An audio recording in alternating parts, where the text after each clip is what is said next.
All right. So, quick recap before we begin.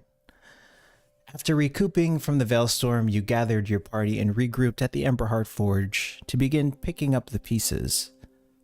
Tempers, emotions, and sensory anomalies flared as Bill tried to convince Navina that Tajir had nothing to do with the construct malfunctioning. The Veilstorm, or Robbie's disappearance. That whatever he is currently running from is not related. Shortly after midnight, Lux Primaris Anissa Seret al-Shar, hero of Al-Miraj, communicated her grief, anger, and determination to the citizens of Al-Miraj, vowing to find those responsible for the Veil Ward failures that led to the devastation within the city. Silonia headed to the library to research the possibilities of time magic, information on the Veilstorms, and the possible origins of her artifact, only to find out that the last known note on her artifact was that it was stolen some time ago. Navina and Helix eventually joining her at the library and spoke about the static during the message spell. Null, Bodhi, and Tazir headed to the mystical shop for mystics to check on his employer and mentor, the Mystic, who of which took a liking to Bodhi and offered an exchange of information for a private show. Bodhi learned that if they were to find a power source that equals that of a Veilstorm, a door could be opened. Tazir found an injured Ali Reza, an off-duty Vezarin, who notified Tazir that the Kalanthir Unmakers and the Vezarin are looking to head north to investigate the iridescent object that fell through the storm. Ali seemed to be suffering from a sensory anomaly, similar to some in the party. Helix stating that he would like to get to the site before the Unmakers do. After a minor scare with Navina's aunt, Thighalia, the party once again regrouped and made their way to the Heartforge Institute. Once there, the party began searching for clues on Lyra and her work on the Veil Ward Towers, finding that the Kalanthir may know something based on Lyra's recording stone. While searching, Helix found Bran Morris, a Solaris crystal prospector, hiding and rummaging within a storage room. He was looking to try and fix a dune crawler in the absence of Lyra, not knowing what truly happened to her. And I think that is where we will be picking up. Or at least the next day. The first sun of the new year begins to rise over the city of Al-Miraj. Cleanup has begun as the Kalanthir, Saraitel, Vezarin, and the citizenry alike lend whatever help they can to rebuild and restore beauty throughout the city. Aside from the rubble, you would have never thought a storm hit. The people around are smiling and happy, at least as happy as they can be, given the circumstances. So, who amongst you did not sleep? I didn't. What was Navina doing throughout the night?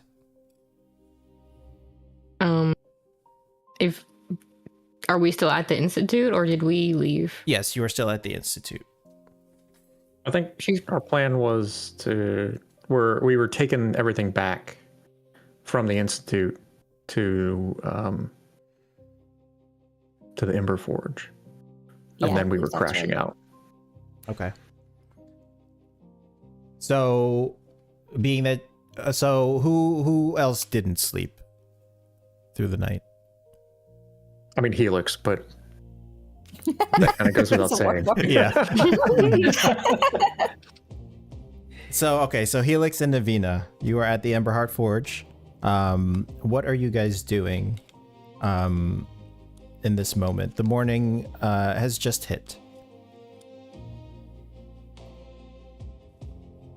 Navina probably spent most of the night just in the forge making different things, like not like metalwork, trying to be quiet with what she's doing, but still just wanting to make something.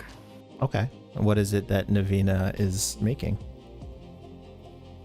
I think she would be wood carving throughout the night and just trying to, like, she has a probably has a bunch of unsuccessful projects littered at her feet of just really poorly made animals she got frustrated with and grabbed a new block and just kind of kept going like that. So what are you currently carving at the moment? Currently, she is trying to carve, I'm going to say she's trying to carve a lion. A lion. Do you have proficiency in wood carving tools? Yes, I do. Okay, so go ahead and make a dexterity check and add your proficiency bonus to that check. While she's doing that, what has Helix been up to throughout the evening? Helix is going through Lyra's notes, seeing what he can find related to potentially why the lightning might have been attracted to it. Okay. And then also trying to find schematics and other notes on how to fix the dune crawler so that he can give them to the appropriate people. Okay, so go ahead and make an investigation check. So this is sort of like a rewind. This is what you would have been doing throughout the evening, looking for research papers from Lyra and also schematics on dune crawlers. Okay. Yeah. So, yeah. My proficiency bonus is 2, by the way, so 10 total. So 10 total. It's a cat. Yeah. It's a cat. Would Navina have been helping Helix throughout the night to look for schematics and research notes? She probably would have tried to, but then would get like more and more restless just standing there flipping through pages and then get frustrated and want to go make something and just kind of go back and forth. Okay. So go ahead and roll again, Helix, with whatever help Navina gave you. We'll see how much help she actually provided. Before she needs to go make something. Marginally better. 9. Still terrible. So digging through your notes, you find a page that you can kind of understand. It says device designation Solaris Diverter Prototype Series 7. You can see that the lead engineer listed on that is Lyra Vaynar of the Heartforge Institute. And right below her name, you see consulting engineer Farah Al Kabir, Saraitel engineer. And I'll say that is what you find with a 9. Okay. I got a name. You got a Excellent. Did I find anything for the dune crawler or? No. Okay. You probably brought back the wrong stack of papers. Okay. No problem.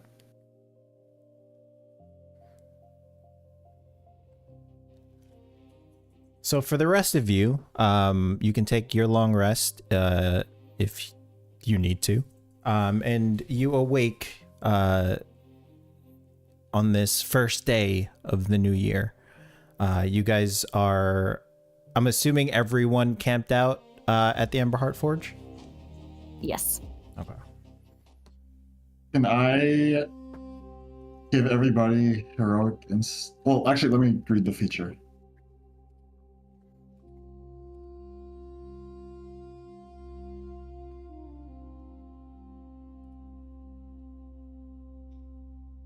So while he's doing that, go ahead. I can give up to 2 allies who heard me playing last night. Can I have played before I went to bed? Yeah, absolutely. You choose. I'll give to Tajir and No. Okay. So you guys get heroic inspiration. So that would be at the top of your sheet. Should say inspiration of something or something to that effect. It says heroic inspiration. I see it. Perfect. So what that does is that is a free reroll on anything. on any D20 test. Excellent. I think the voice I heard last night, I thought was a burst of inspiration, so I just started playing. Where is the... Oh, okay, from it. See. So as your group regathers in the main area of the Emberheart Forge, you know that there is a dune crawler to be repaired. I would say as Salonia comes down, she's not very awake. She's kind of rubbing her eyes and looking around. She sees Navina and goes, "Is that... Are you carving a koala?" No. She'll just drop it to the pile by her. It was supposed to be a lion. Oh, wait, hold on. She's gonna pick it up. I see it now. Maybe I was just too far away. It's I cute. don't think you see it. No, it's a cute lion. It's a bad lion. I can't focus. Well, I like it. You can keep it if you want. Really? Yeah. If they're unsuccessful, I usually just chuck them with the fuel for the forge. How could you? They're so cute. Mm-mm. Well, No, then I'll I just keep can do so this much one. better. Well, I like for it. it. I'll keep it. You have a good night? Better than you, I would say. Mm. This is normal. I don't always sleep. She just puts a hand on her shoulder. Yeah, but it's not every day your family goes missing. No, that's new. Still kind of... I wouldn't say accepting it, but I guess dealing.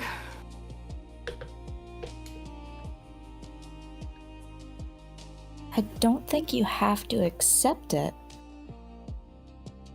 Because Well, we're gonna find them. That's what we're gonna do. yeah, but until we do, they are technically missing. That's just how it is. But missing doesn't mean dead. That's the part I'm trying to keep in my head. Right. And we have things we can do, right? Hopefully. Helix, what's our plan? Well, I think we need to get the dune crawler fixed, and then we need to figure out what's happening with Tajir's folk. They were setting out how long from now again? It was a couple of days, right? Tajir? Yeah, they said a few days from now. Okay. But we got a few days to get our dune crawler fixed and piece together any other things in the meantime. So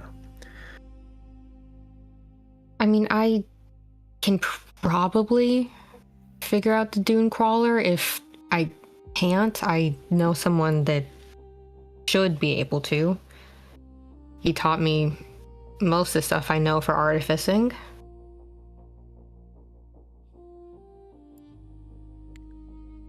any help in the matter would be greatly appreciated. I'm not very mechanically inclined, but I'm good at researching, going through documents. Well, that's great, because there's a box over there that I can't make hide nor hair of. I don't have the patience for it. All right, leave it to me. I just have to find coffee first. Oh, there's somewhere. My dad loves coffee. There's a Keurig somewhere in the Heart Forge.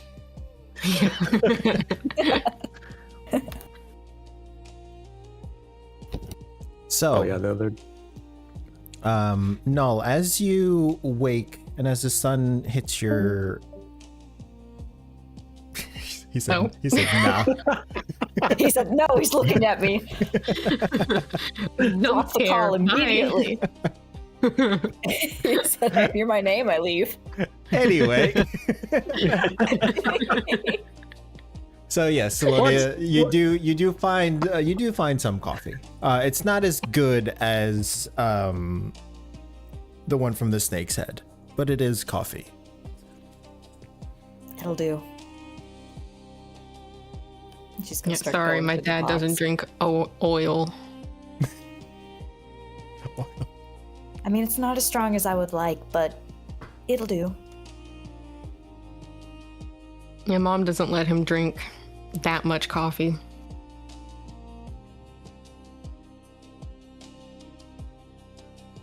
You see Bill comes down the stairs accompanied by your aunt, Thighalia. Bill sort of rubs the sleep from his eyes. Good morning, everybody. Morning. I hope my snoring didn't keep anybody up. That was you? Yeah, I'm attributing it to stress. Did you wake yourself up? Is that how you know you were snoring? I mean, sometimes I do. It's like I can't breathe, and then I sort of just wake up out of breath and sort of scared. That sounds more like you should go to a physician. I have a CPAP back home. I didn't take it with me for obvious reasons, but Where's home? west. Where west? I'm from the northeast. Northwest, excuse me. Too small to have a name. Just call it home. It has no name, none at all. No, like I said, too small to have a name. Long West District.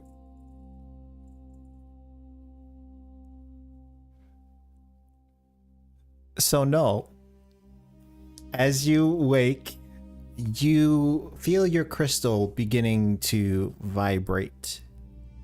Do you fight it or do you let it happen?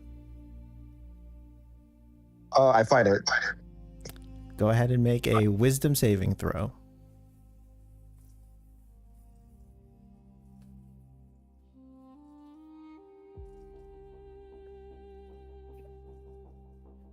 Damn. As much as you try to resist, the crystal begins to vibrate and hum within your head. A swirl of color and light begin to fill your vision until it begins to fracture. You find yourself as the world sort of tilts. You're not in the Heartforge anymore. You're flying. No, you're falling. You see gold sand and arcs of arcane energy. You feel rushing wind. You hear the scream of tearing metal. No, not metal. Something else. As you're falling, the horizon spins in front of you. Sand, then glass, then sand, then glass. Until eventually you see a clear line of sand and glass meeting. You get closer to the ground, and you feel a strange calm. And then you impact, and darkness. And you sort of snap back and find yourself within the Emberheart Forge again.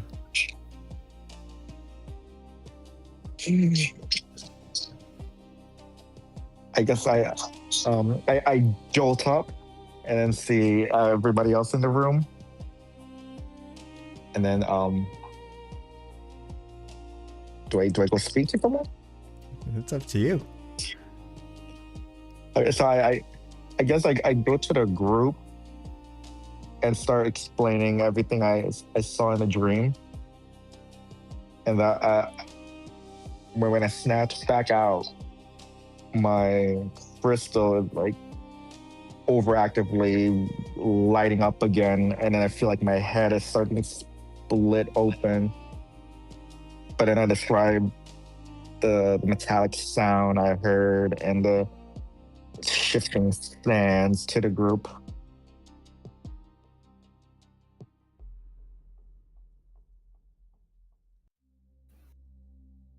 That sounds like quite a nightmare. Yeah, that definitely is the least amorphous dream I've ever had. But I don't know what any of this means. Is it a glimpse into the future now? I'm not sure. I don't think I've ever been able to discern much with my nightmares. Are you sure this isn't more of your mystic mischief?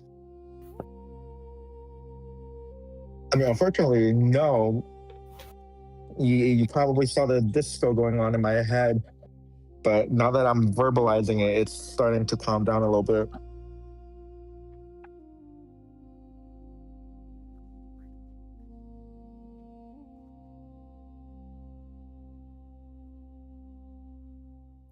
Where does the party go from here?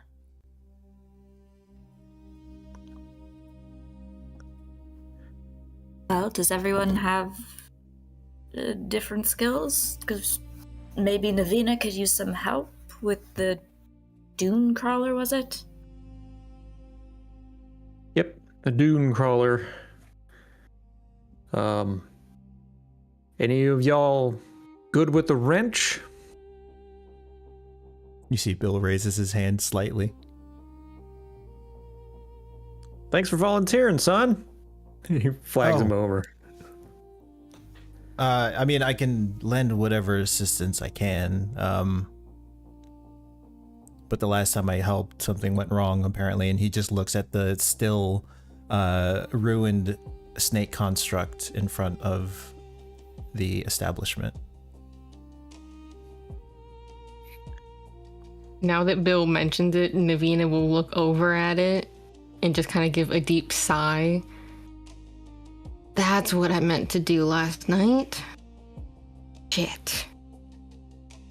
It's fine. Your mind was busy with other things. We can address it today.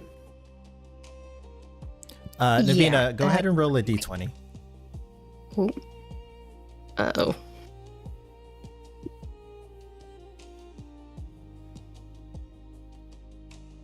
$14? 14. You guys see about 14 wood carvings scattered around the floor. Different shapes, different animals, so to say. Mm-hmm. Helix just kind of nods his head towards the pile of wood carvings. A little distracted. Yeah, among other things, but if you want to help Bill, I'd appreciate it. I mean, I'll do what I can. No kill switches this time, I guess, right? Yeah, that was probably more of the storm than anything. He sort of saunters over to the construct, and you see that he begins tinkering with it. And after a few moments, he sort of pulls out what looks to be a chip or a motherboard of some sort. And he pulls it out, not completely. You see the wires are still attached. Everything seems to be in place. So I'm not sure why it didn't work. I mean, Nia did a spell on it last night to try and figure out what magic was affecting it, and it was every kind of magic that exists. So I think the storm just made it go haywire, honestly. He nods and he looks back down at the construct, and he sort of clips the wires connecting the kill switch to it, and he tosses you the board. I don't know what you can do with this, but it's yours if you need it. It's still in good condition. It'll probably come in handy for something. I'm sure you can think of something.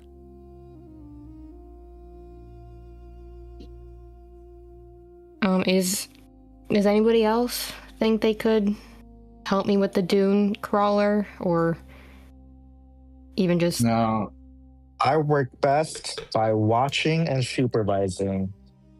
My hands were No. not made for manual labor. They're meant to see the future. no, I never had any experience tinkering with machinery, but maybe if you explain a few things, I could pick up a thing or two. And maybe if I watch Bodhi do a thing or two, I might learn something too. Okay. Sure. If that's how you guys want to be of assistance, I guess that works. Tajir, you know a little bit, right? I mean, you've definitely taken your guns apart to clean them, at least. Yes. Some And of the same things apply. I'm pretty sure that I've learned a few things watching you. You've made the guns, after all. Yeah, I mean, if you feel comfortable with it, wouldn't hurt to have another pair of hands. At least has, like, some background with it. Mm-hmm.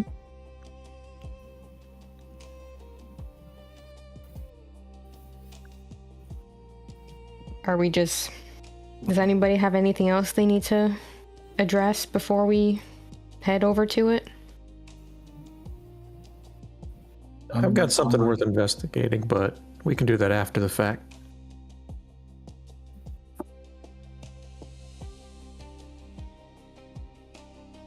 Okay, then I guess we can head over. Just 1 second for something first. And is her aunt still downstairs?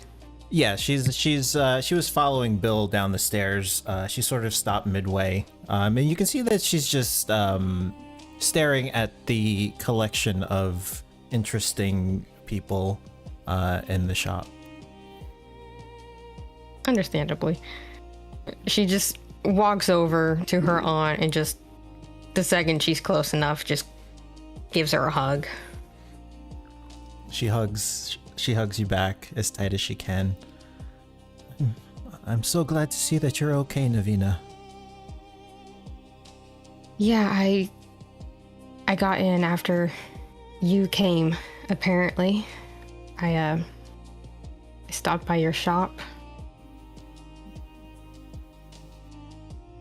So I was really glad to see that you were here last night. Yes. I was sweeping the shop, and right when I was about to finish my cleaning, the storm hit.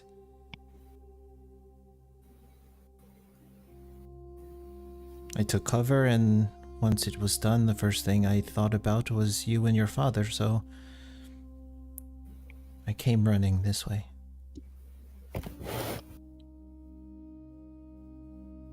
When I went to your shop, I found a pile of ashes. Like the piles of people that had been killed. What happened? If it wasn't you. You can see that she looks puzzled for a moment. Where did you see this pile of ashes, dear? It was in your shop. You can see that she thinks a little bit longer and then comes to a realization. She sort of giggles. Oh, as I said, I was sweeping when the storm hit. Oh, that was... Okay. Wow, I worried myself for nothing there, didn't I? I'm sorry, dear. I didn't mean to scare you. It's not your fault. I'm glad you're here. Did you by any chance meet Romani much last night? Didn't see much. She was afraid. She didn't speak much. She just kept saying the name Robbie? Her brother. He disappeared. Like Mom. She sort of puts a hand on her on your shoulder. She's like a few steps higher, so she's like eye height with you. So she puts a hand on your shoulder. I am sorry, Navina. It's okay. We're going to find them, so it will be okay. But I was kind of thinking a little bit last night that maybe you could kind of help her, like you helped me when I was little. She didn't seem all that excited about the forging, the making my snake construct, but I think she might be a little more interested in what you do. Of course, dear. Children do like shiny things. I mean, that's how you got me, so. You see, she smiles softly, and once the little one is awake, I will take her to the shop. Thank you. I know I'm asking a lot, having you essentially help with another child, but I think she kind of needs it right now. It is quite all right, dear. Given everything that's been happening, I think you'll need all the help you can get. And as she says that, she sort of just looks over you to the party. Now you all keep Navina safe now. Auntie. That was the plan, ma'am. Ah, Helix. Good to see you. Good to see you as well.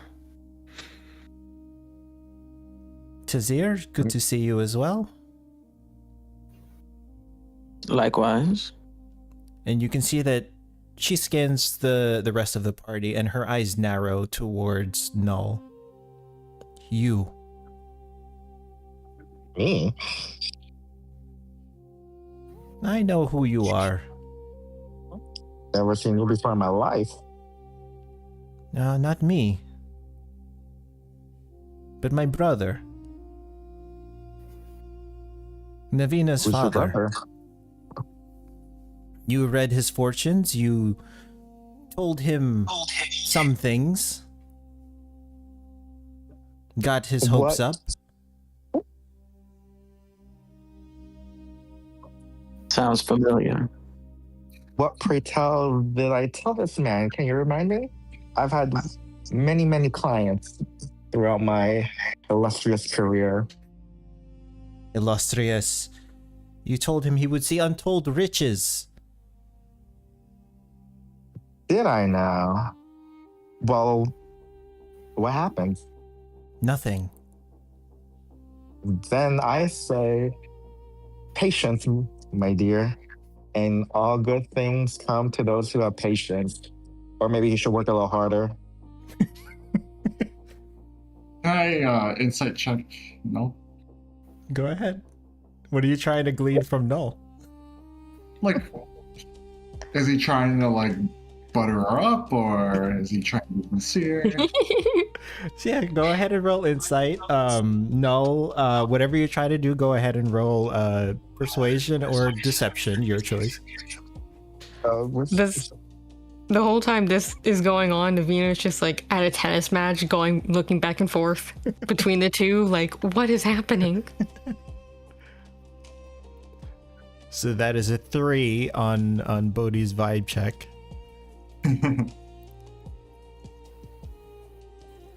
Persuasion, 11.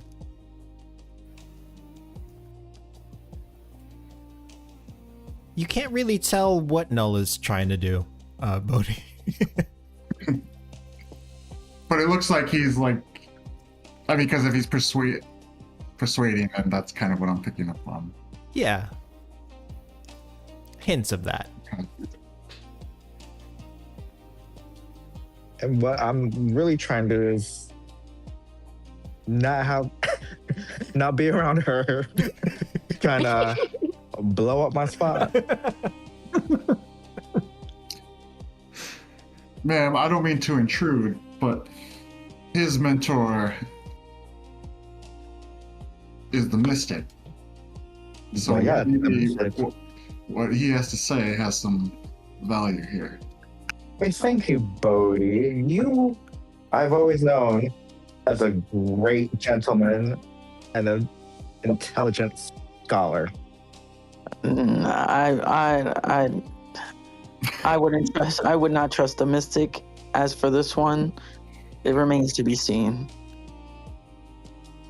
Why, as long as I have Bodhi's word and seal of approval, that's all that matters to me.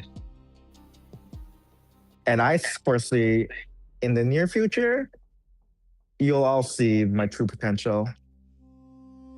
Are you gonna charge them for that too? 50 Oh gold. no, I'm not the mystic. I get 50% 50 discount. gold! Yes, that is what he charged my brother. Well, those are not my rates. Those are her rates, so you got to take it up with her. Sorry, I'm an employee. She narrows her eyes, staring daggers towards you. And she does that for a few moments, and then she sort of softens as she looks back towards Navina. Interesting company you keep, Navina. Okay, there's so much to unpack there. When did Dad go to a fortune teller? This was a month or so ago. Oh. Okay, nope, I don't want to dwell on that.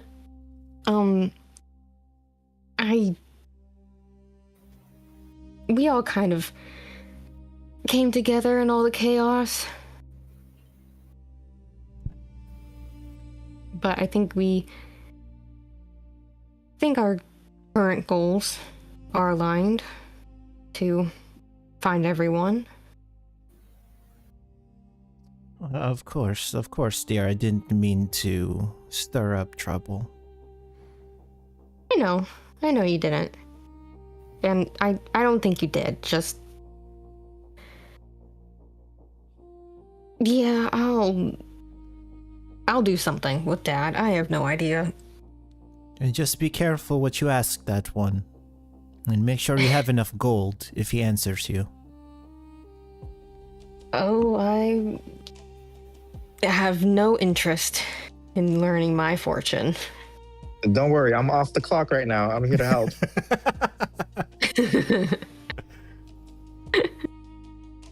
Appreciated. Still no interest in fortunes of my future. Rather, we just learn it as it happens. Well, I'm going to No go. worries. I'm gonna go make the little one some breakfast and then take her to the shop. Okay. If I know Dad's still asleep, but if you wouldn't mind telling him that if Mortimer makes his way here to send him to the academy, might need his help on a project there. I will once I see him. Last I saw, he was with some Saraitel engineers. Oh, that would make sense.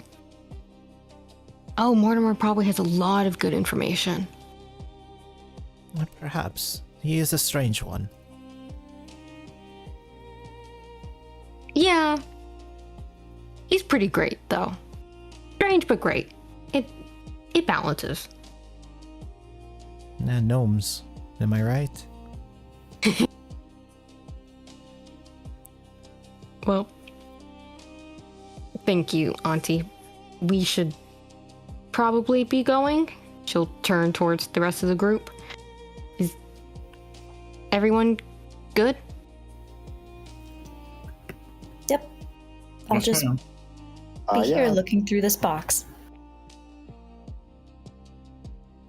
Right, so you... Well, we can bring the box with us, because there's other boxes that also need to be looked through. So Oh, perfect. I get the feeling for some reason that I picked up the wrong box. I see It 9 in my head. Yeah.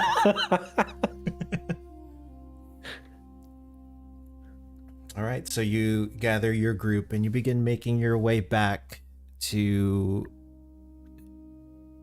the Institute. On your way there, you notice a crowd of people gathered around, sort of murmuring and staring at something in the center of the crowd.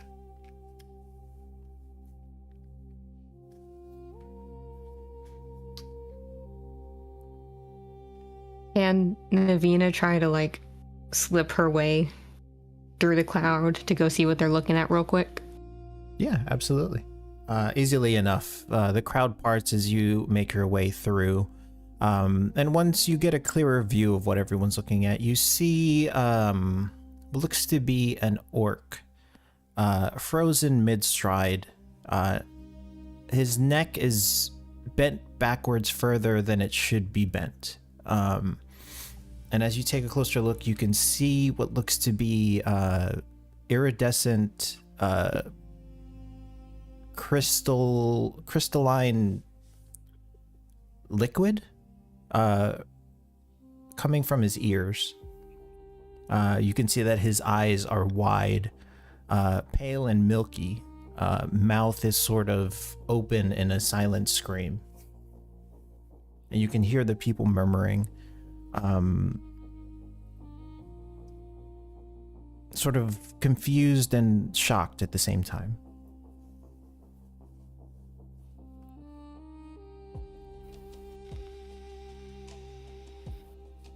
Can I ask, so like a random person in the crowd, what happened? This elven, older elven gentleman, I don't know. Y'all just found him like this, mouth agape, frozen? Apparently, from what I've been hearing, he's been like that for a couple hours now. Oh, poor fella. Could I attempt to heal him or do something to help? You can make a medicine check if you'd like. Okay, yeah. So I go down to him and then make a medicine check. 17. As you get close to this this figure, you can see that there is a heartbeat and that he is still breathing. You can see his fingers sort of slightly twitching. So I turn to the group and tell them, I don't know what's happening with this man, but he's still alive. So I think we need to find out what's afflicting him.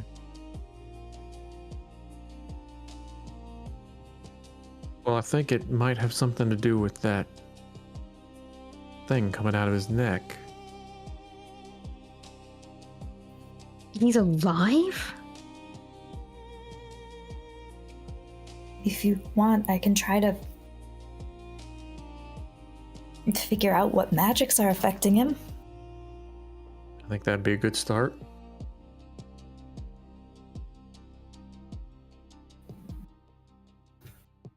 Alright, and she casts Detect Magic. Okay. So you cast Detect Magic.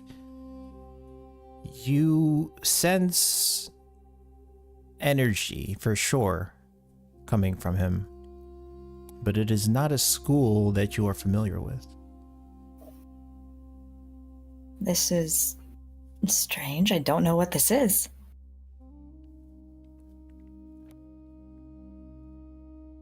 What do you mean? I don't know what magic this is.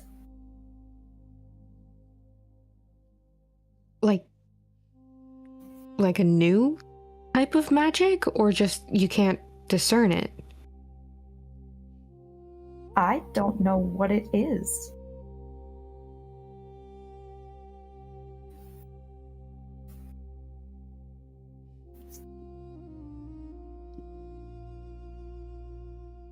That doesn't... Like, I've never seen this before. Oh, I don't like that. Helix will approach him and look at his ears. Is he still, quote unquote, bleeding, even though it's this iridescent fluid? It looks... This fluid was coming out of his ears, but it is since crystallized. Okay. Go ahead and make a perception check, if you'd like.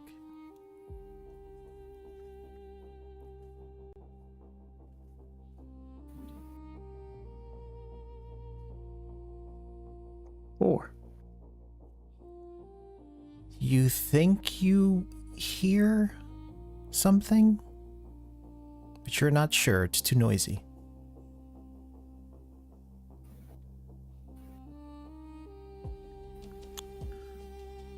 All right, noted. I wonder if it's safe to move him.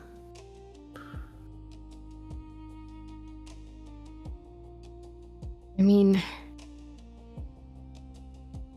has anyone touched him? I mean, is it even safe to touch him at all? Felix will look to the crowd to see if anyone's reacting to that question. You see a lot of people just backing up with their hands up. They look frightened and confused. At the whole situation, or at like Helix? At the at Navina's question, and also at the situation. Yeah, I don't think they'd be confused with Helix. He's been around for a while. So, okay. Helix will look around to see if there's like a cart or something nearby. Oh yeah. A wagon maybe. Yeah, there are numerous carts and wagons nearby. Okay. Is there one that's relatively empty? Yeah. All right. So he's gonna wheel that over and kind of put it behind him. Put it behind this orcish gentleman. Mm-hmm. And then he's going to he's gonna tip it up so that it's... Are you? I mean, I don't plan to touch him directly, but I do plan to make contact with him to some degree, yes. Let me try something first, All right. just in case. Feel She'll free. take a step forward and cast Mage Hand, Okay. and very gently she'll have the Mage Hand like rest its hand on his shoulder, just to see like, does anything happen when contact is made? Yes. The moment your mage hand makes contact, it dissipates. Oh. Okay. Everyone that's near this figure, go ahead and make a history check real fast.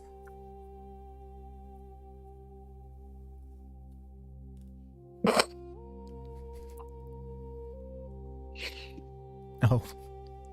Damn. Okay. So, Salonia, he looks familiar to you. Tazir, he looks very familiar to you. Tazir, you recognize as you sort of circle and get a better view that this is Ali Reza, your Vezaran contact.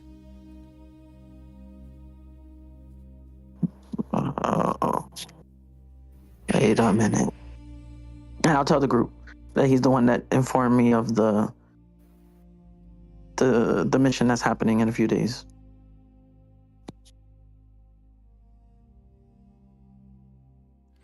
With So I this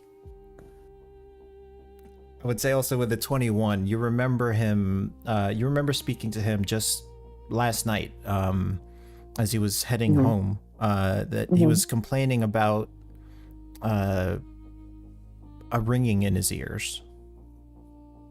I'll relay that information too.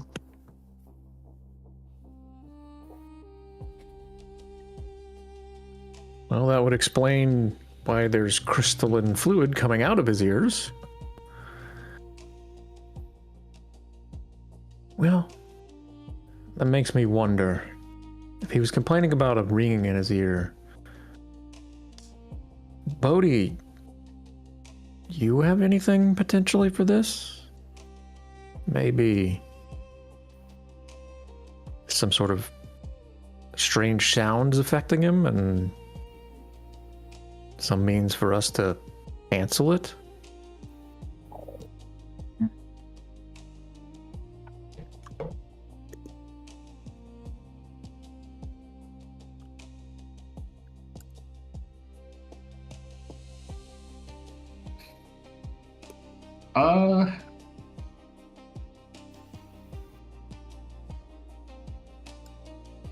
Not really sure what you had in mind, Helix. But I can try and do something. I'm not particularly musically inclined, so that's why I look to you for this. Oh, wait, question. Can I do a perception check, both for the ringing and the strange iridescent crystals? What are you Does it looking seem for? Oddly familiar to me. Yeah, you can make a perception check if you'd like.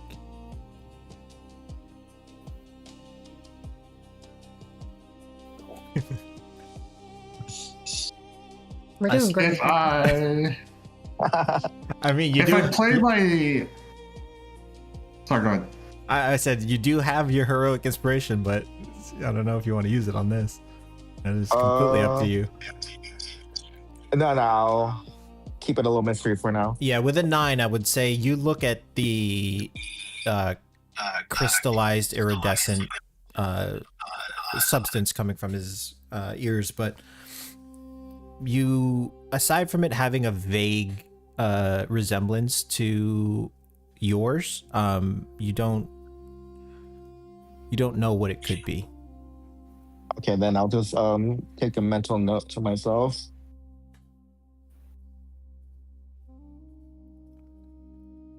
What were you Did going to you say? hear Buddy? something? What? Did he say when the ringing started? Pretty sure when the storm happened.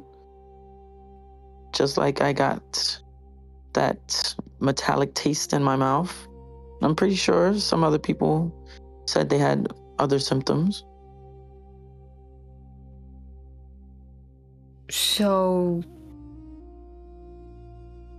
what if this is another side effect? So this will be us eventually, or some of us at least. Maybe. I mean, that's where my head went with that, but It sounds like we don't have much time. We don't know that, and I'd still like to hear if Bodhi had anything on the table. I tried playing up a melody on my lute close to the guy Ollie and see if it has any effect on him, like if he can hear it or if it does anything to his ear or the crystalline fluid. Go ahead and make a performance check.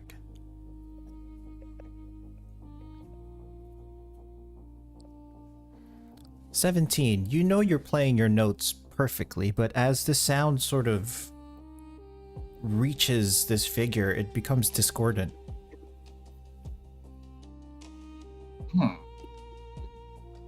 Something interfering with the acoustics now.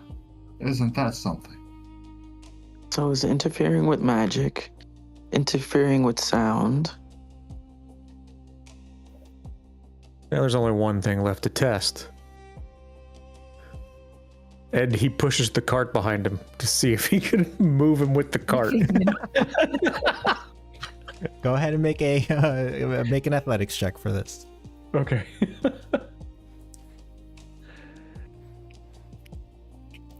20. You know, And he's trying to like scoop him into it, basically. He like tilted it up. He's trying to get him into it to move him. You know your strength. You know you didn't push the cart that hard. But as the cart makes contact, the cart sort of begins to splinter and shatter upon connection.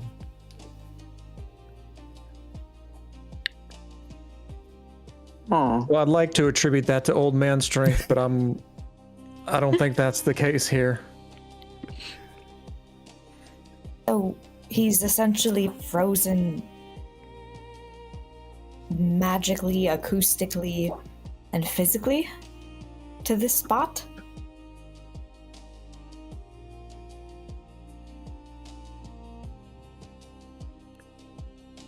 and wait, you said he has something in his neck, right? Is there? Can I like No, his neck. analyze? His neck is just bent backwards. Oh, bent backwards. Oh, Yeah, okay. got like he's like looking straight up into the sky, but his neck is sort of at an angle where it shouldn't be. Oh, He's in the front row of a movie theater. Yeah. gotcha.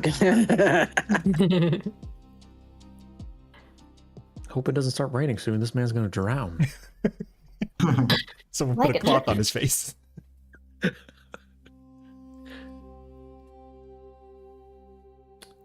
Who has the highest passives amongst you?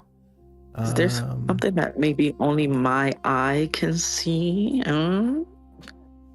What what are you looking for? I don't know, some way to snap him out of this stasis. Is there some kind of like, I don't know, a weakness in this aura around him? Are you using your Solaris crystal skill? Yes, let's just do it. I only have 2 charges left, so. Okay, so go ahead and mark one off. And make Wait, it's 2. It says 2 for the. 2 for Or is it 1? Is it? I don't remember. It says 2 on it. That's why I'm just making sure. So mark That's 2 cool. off. Okay, 2. I'm at 0. Go ahead and make D20. make a perception check and add Perception. +2 to the result. Oh, okay. Perception. Oh wow. Oh god. An 8. Never mind. Oh boy, you guys are doing great. I whiffed it. So good. And I would say relating to this, I would also gain a fear from that one. No. Or a dread, sorry. You Copyright. empowered the DM. How dare you? Oops. Does Navina recognize the type of crystal coming out of his ears? You have never seen anything like this before. Oh. It's not Solaris, and it's not any sort of gem or crystal that you've seen come through your aunt's jewelry shop. And you've seen them all. Hey, guys. What do you see? So I know every kind of crystal, and I have never seen those. And she's pointing at the crystals coming out of his ears. So we have crystals that you've never seen and magic that I have no idea what it is. And it dissipates magic and destroys anything that touches it.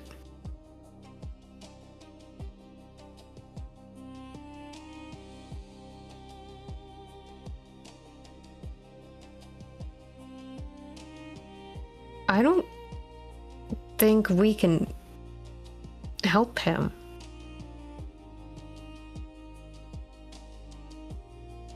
You hear gasps from the crowd that is built up even more since you've arrived. You can see, as you look towards, you can see another person. They're sort of a male dwarf. His head is tilting backwards, and you can hear a distinct snap as his eyes go milky white, and you can see from this one's eyes the iridescent sort of crystal begin to form from his eyes. Oh, what the fuck? The crowd begins to panic and sort of move back, making space. And I guess Tazir and Salonia, through the increasing chaos, you can hear screams coming from different parts of the street. Guys, Helix? I think this is happening in more places than one. Certainly seems that way.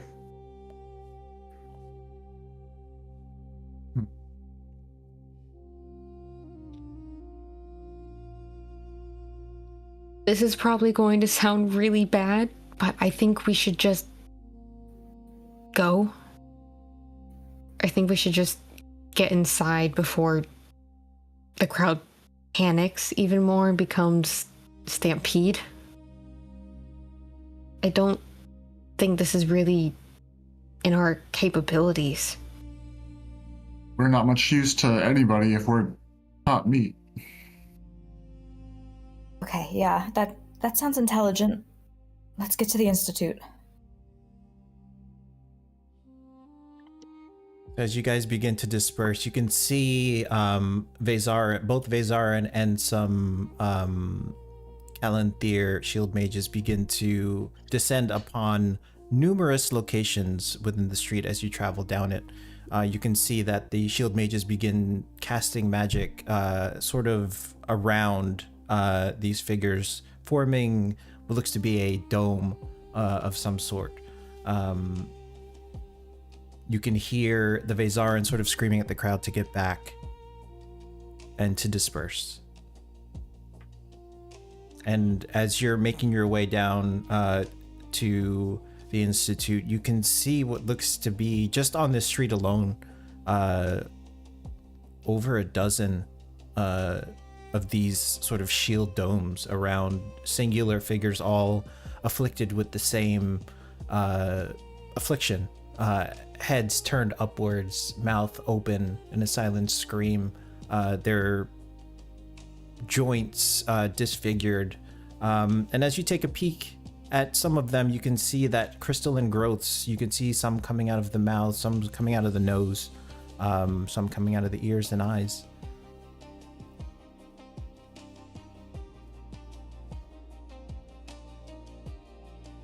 Thought the horror was over yesterday, but I guess I was wrong.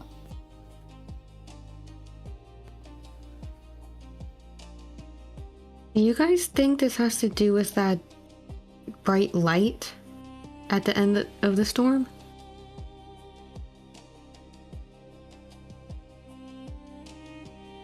Wouldn't be surprised if that was the case.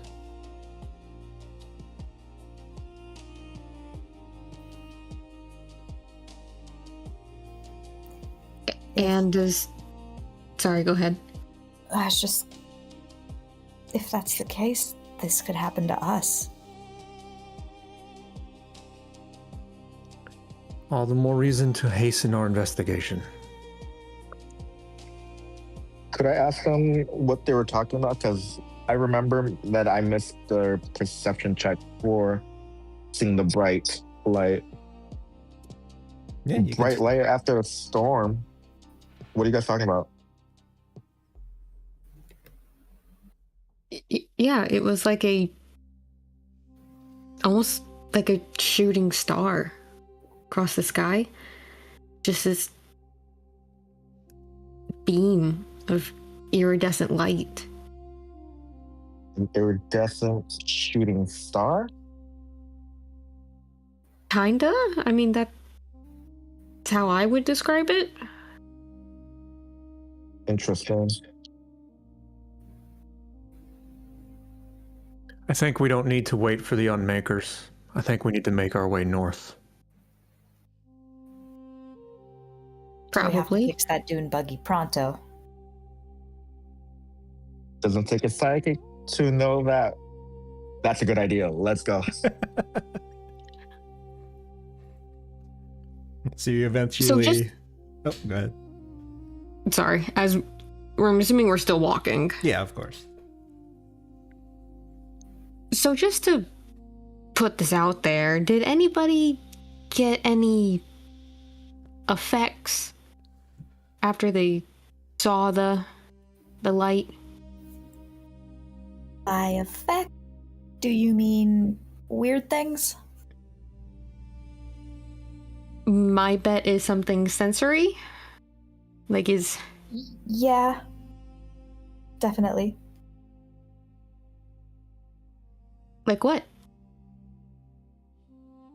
It was like I lost all sense of balance. So ears. I don't know. I mean, balance comes from the ears. It also Technically. comes from a few other places in the brain. Yeah.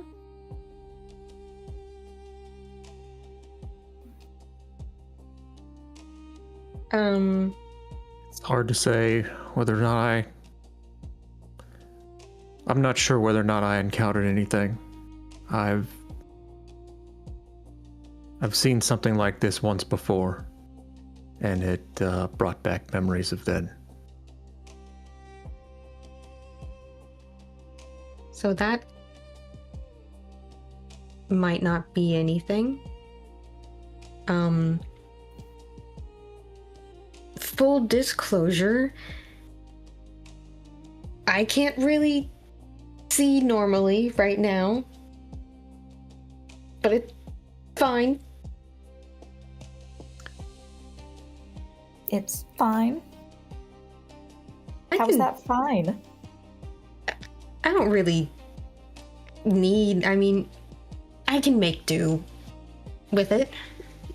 You can't see what you're making? Is that what that means? No, it's more like I can't see all the details. It's like after you look at the sun for a long time and then you look away and everything's kind of bright and fuzzy. Would you like to try on Solonia's glasses? No, I I need don't those. think they're kind of fuzzy. And we don't need 2 people with altered eyesight, but I know you guys probably won't believe it, but I don't hinder on eyesight, I guess. I haven't run into anybody yet, so I can make do.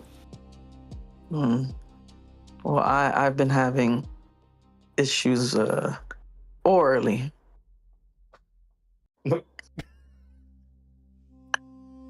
Sorry, we're all children. Okay. We're all children, yeah.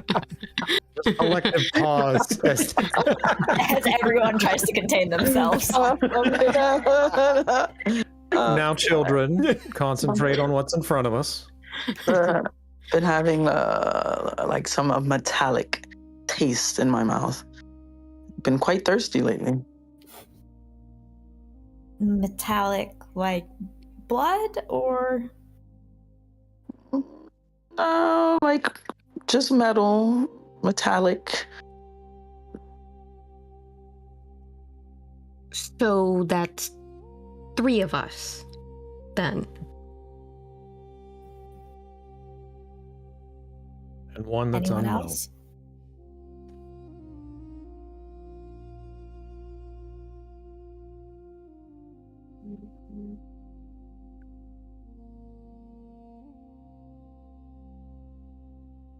Well, at least Well- it's just 3 confirmed.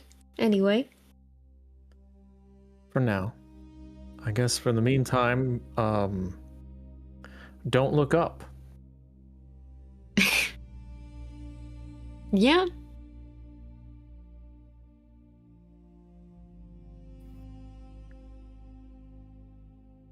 So you eventually reach the Heartforge Institute. You make your way back to where the Dune Hauler is currently stowed within one of the garages within the Institute.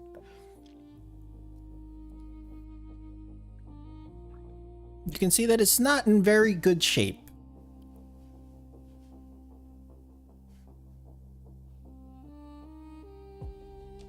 Okay, who's gonna help me with this hunk of junk? I volunteer to walk. If you have me, at your service.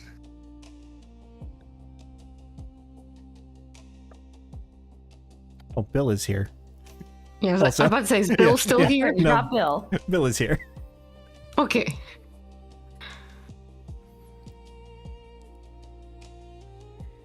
All right. I guess it's Sorry. you're good. I guess it's me and you, Bill, and Bodhi. We will use you where we can. You can see Bill just looks dumbfounded at this Dune Hauler. It's fairly massive. You can see that it's made to haul sort of ores and stones. It can fit 9 people comfortably. And as both you, Bill, and Bodhi begin to inspect this dune crawler, you can see that the hull does not look very strong. As you take a closer look, you can see that the Solaris core needs some work. The 2 harpoons that are mounted on it look to be rusted and out of commission. Looking further in, you can see that the steering column needs some work. Bill sort of backs up after inspecting. This is a lot. I'm starting to wonder how they even got it here. I mean, just judging by the way it looks, I think it was towed here.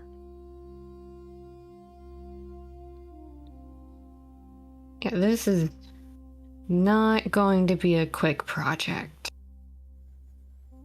And if you guys are looking to head out, we could probably fix maybe one or two things. Let's fix the top priority. Parts of most priority. I mean,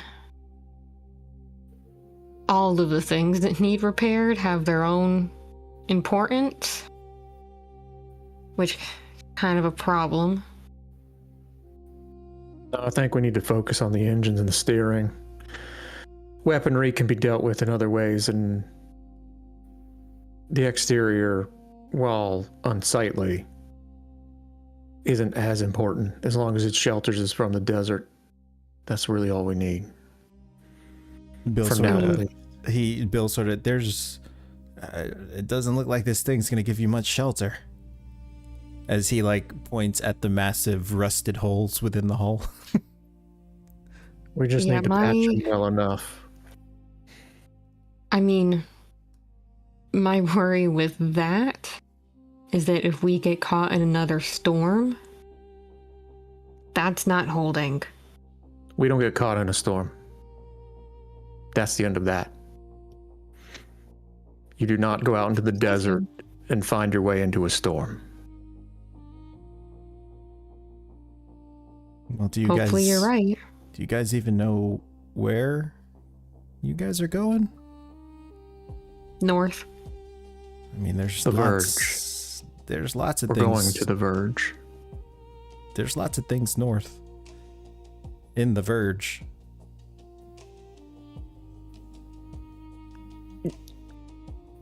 Nope. Well, I think maybe you guys should figure out a route first and then decide which we should focus on. It'll give us a better idea. The crystal and the steering really should be fixed first. It can't go anywhere if it can't steer, and it can't steer anywhere if the Solaris crystal isn't operating it. But I'll take your I guess- lead. yeah, I'm familiar enough with the crystals. I can do that if you think you can start tackling the steering. I'll do my best. Bo, do you mind giving me a hand? You got it. You won't have to do much. Just pass me tools and just observe. Maybe I'll learn a thing or two observing. Maybe. Yeah, that would help me a lot. Help us a lot. Yeah. Let me know if you need anything, and I'll do the same. Do you guys have like schematics for this thing? I looked for them last night. I couldn't find them, but knowing Lyra, they're somewhere around here. We just need to Find those? find the right box. Oh, I'm not doing that.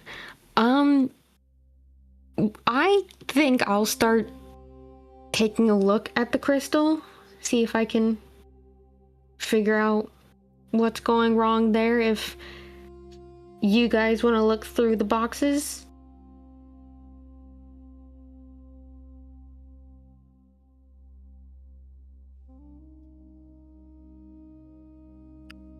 So as you begin to take a look at the crystal, and the rest of the party begins looking for any information they can find on the Dune Hauler, on the Verge, on Lyra's notes, Navina, go ahead and make a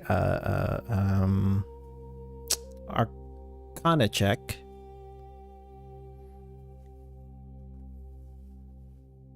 As you begin looking at the engine, you look at the Solaris core and you can see that it is in working condition, but it's not optimal.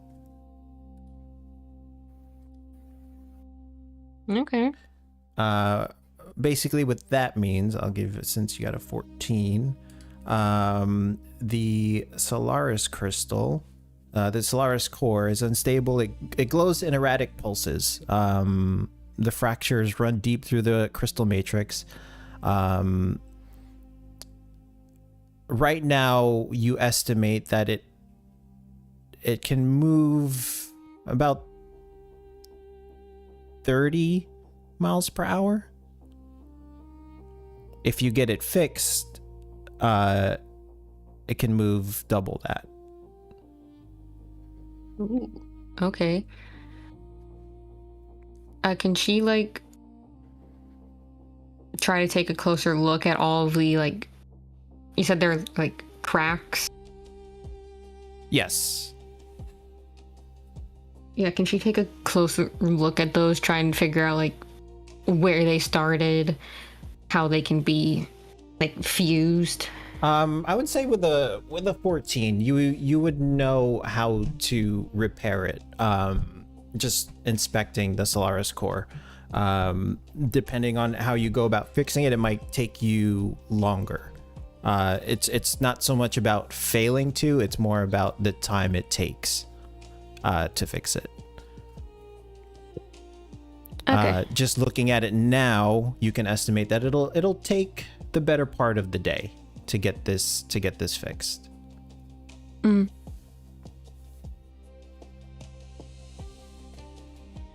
How long would she have taken just like analyzing it? Couple minutes, half an hour maybe. Okay. When she's done, she'll just like pop her head out of whatever compartment she's in. You guys find anything useful for me?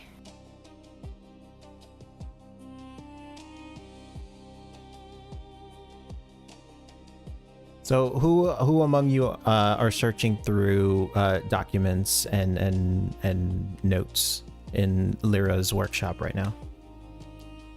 Aside from Helix. Silonia is. Silonia.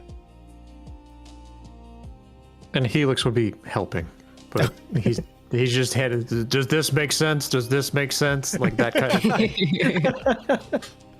So, Silonia, go ahead and make an investigation check to see if you can find anything of use pertaining to the Dune Hauler or to the Verge. Wow, we are on a roll tonight. Oh no. I would say with advantage, since Helix is helping you. Okay. Much better. Much better. Yeah, advantage. All right. So the two of you begin rummaging through various boxes and notes around Lyra's workshop. You do find schematics, rough schematics for the Dune Hauler that Lyra put aside to work on this later after her work on the Veil Towers.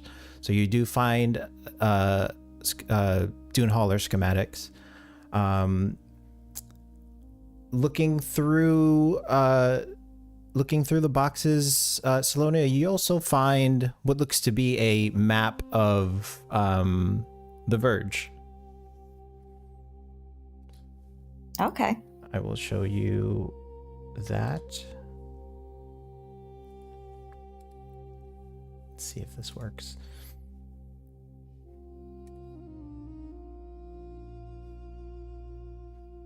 Did that work for you? I've got a loading scene. Okay. There we go. Okay, I can see it. Perfect.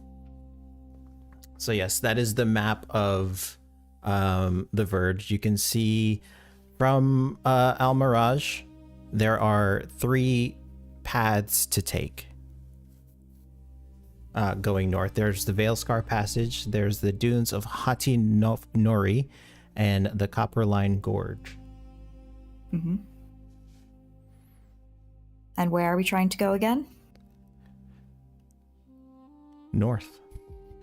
Just north. Okay, well, here's your schematics. Don't get too much oil on them or we won't be able to read them. So with the schematics, Navina, you would have +5 to your rolls in addition to advantage from whoever is helping you. Sweet. Can she like... Are these like different pages or is it all like one big blueprint? It's different pages. Okay. Can she take out the page for the Solaris crystal, like the engine that she's working on, and then give the like steering stuff over to Bill and Bodhi? Absolutely. So Saloni, as you look at the map, everything looks foreign to you. I don't think I would probably not, but has Salonia ever been to the Verge? No, she has not. Okay. So she's got a map, but she's like, anyone familiar with this region? I've been there once or twice. Perfect. It looks like we have some options. What do you think? So you can... Oh, okay. You're just gonna show me. Mm-hmm.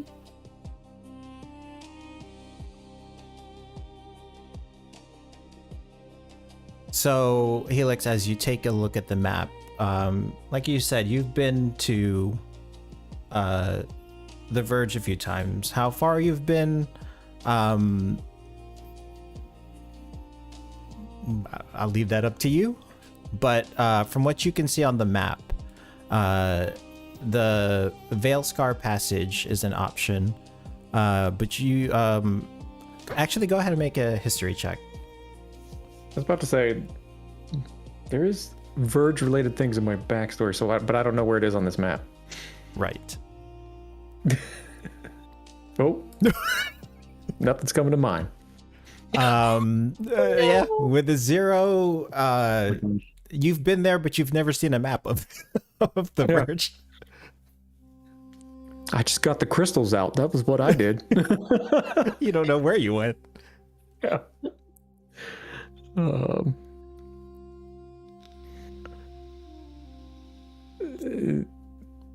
So, well, I mean, I'm not really sure where specifically we should go in regards to where the light went, but if we've got a map and we've got a contact that we could take advantage of, well, we have someone with the familiarity with the Lazarin that can maybe point us in the right direction of where the Unmakers were planning to go. And what Tazir has to say. Well, my point of contact is kind of frozen right now, so I would have to go and see what I can dig up. Do you have any others? Do I have any others?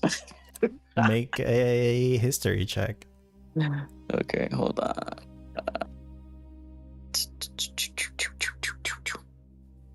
Oh, come on. Almost there. History. Here we go. Yeah, Oops. 1 through 9, you know somebody. 10. Oh, God. Nope. Oh, Nope. Yeah, that's 2 net ones in a row. Let's go. yeah. Wow. Yeah, your only Vezara contact right now is looking up at the sky. Yeah, and I have no further contacts. I kind of left that all behind a few years ago. Well, then I've got a plan. What about... Maybe it's the same thing I'm about to suggest. Wasn't there that fellow who was familiar with the desert yesterday? Bran? Yeah, we could ask Bran. I was going to say we were going to need to pick him up at some point anyway. Also, and he gets kind of he has a metallic face, but you could tell there's like a smug look on it right now. And he looks towards Null. We have a bit of a diviner next to us. I'll What just do you cough. see? How can I be of service? Well, I'm just curious where you think our future location should be. Should I do like a for real like a clairvoyance check or talk out my ass? I mean, that all depends on what Null wants to do. You tell me what you want to do. Okay, I think I want to be helpful in this instance, so Okay. So go ahead. Let's see, how do we want to do this? Null wants to be helpful. Do you have any skills or spells that may help you with this?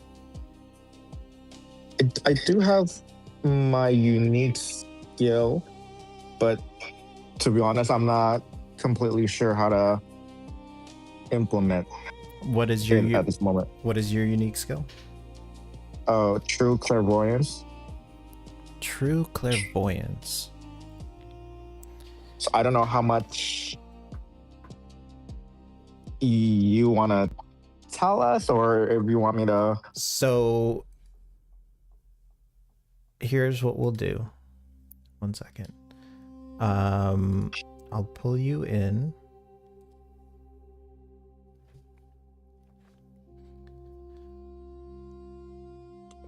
Go ahead and make a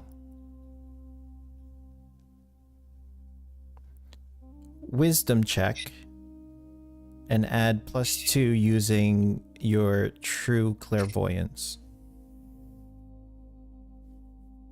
And mark off 2 spark if you have 2 spark to use. Okay.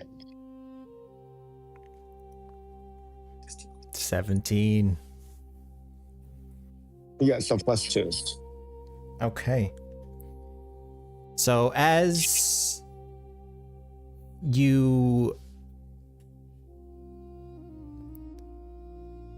focus and concentrate, looking at the map, you begin to feel a tingle within your crystal. You remember the vision that you had earlier this morning. Sand and glass, sand and glass, sand and glass, and then eventually sand meeting glass. You look at the map, you think back to your vision, and you can sort of pinpoint your vision to the map. You can sort of guesstimate that where your vision, where you crashed in the vision, or where you fell from the vision, is around this area, perhaps.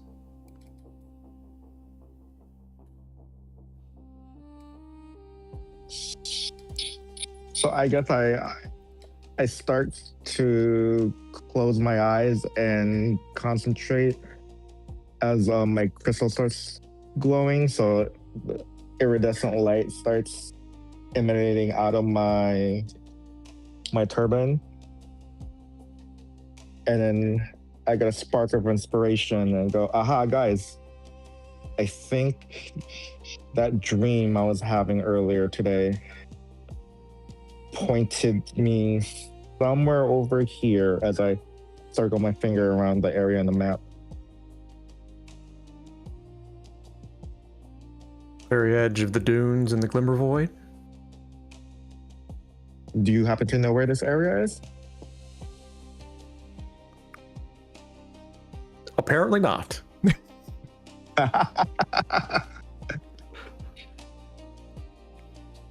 I've been to the Verge many times, but I never really took note of locations within it. So that may be a good next location to go to. The straightest path would be through the dunes, then, yes?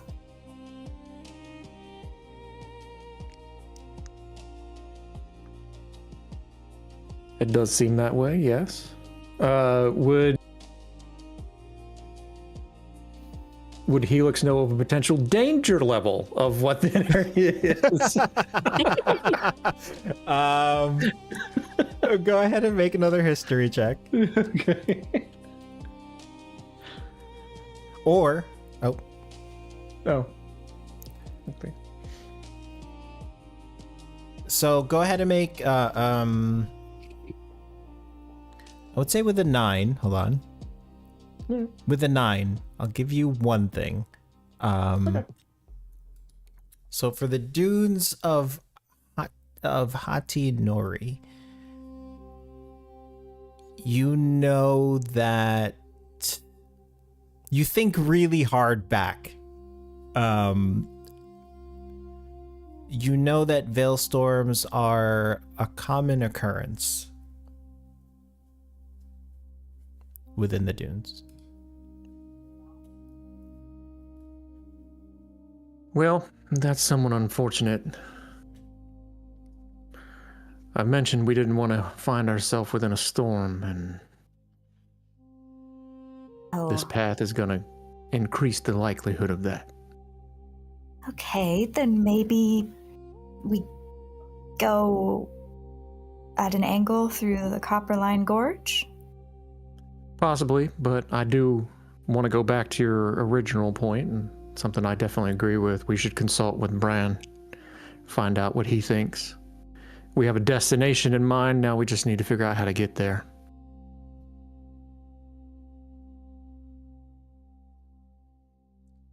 So right, and Brand is where? Well, he's waiting for the Dune Crawler to get finished, so he's probably somewhere around the Institute.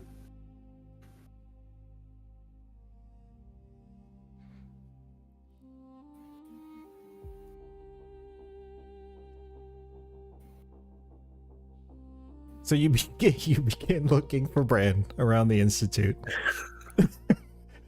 I guess. So as you guys are walking around the Institute looking for Bran, we'll cut back to Navina. So you are looking to fix the Solaris core, correct? Yes. Okay. So hold on. Let me pull up where I was. Solaris core. Let's keep this open. Okay. So for the Solaris core, go ahead and make a dexterity or intelligence check, your choice. If you have any proficiencies that would help you in this instance, feel free to make it known. Okay. Can I use my crystal ability to help me? Absolutely. Whee. So go ahead and mark 2. And what is it? Pain through... Yeah. Pain-fueled creation, I think. Pain-fueled creation. Okay. So that is a +2. Yeah, pain fuels creation. Okay. So I'm adding +2 and then also plus the 5 from earlier. Yes. And do you have any tools that you're using for this? I mean, she has a bunch of tools. Would Smith's tools, Tinkerer's tools work? Like, either or the other would be better? Tinkerer's tools or jeweler's tools would probably work well here. Okay. I'll go with jeweler's tools. Jeweler's tools, okay. All right. So go ahead and it's your choice: dexterity or intelligence. Straight roll. Add a +2, and then add a +5.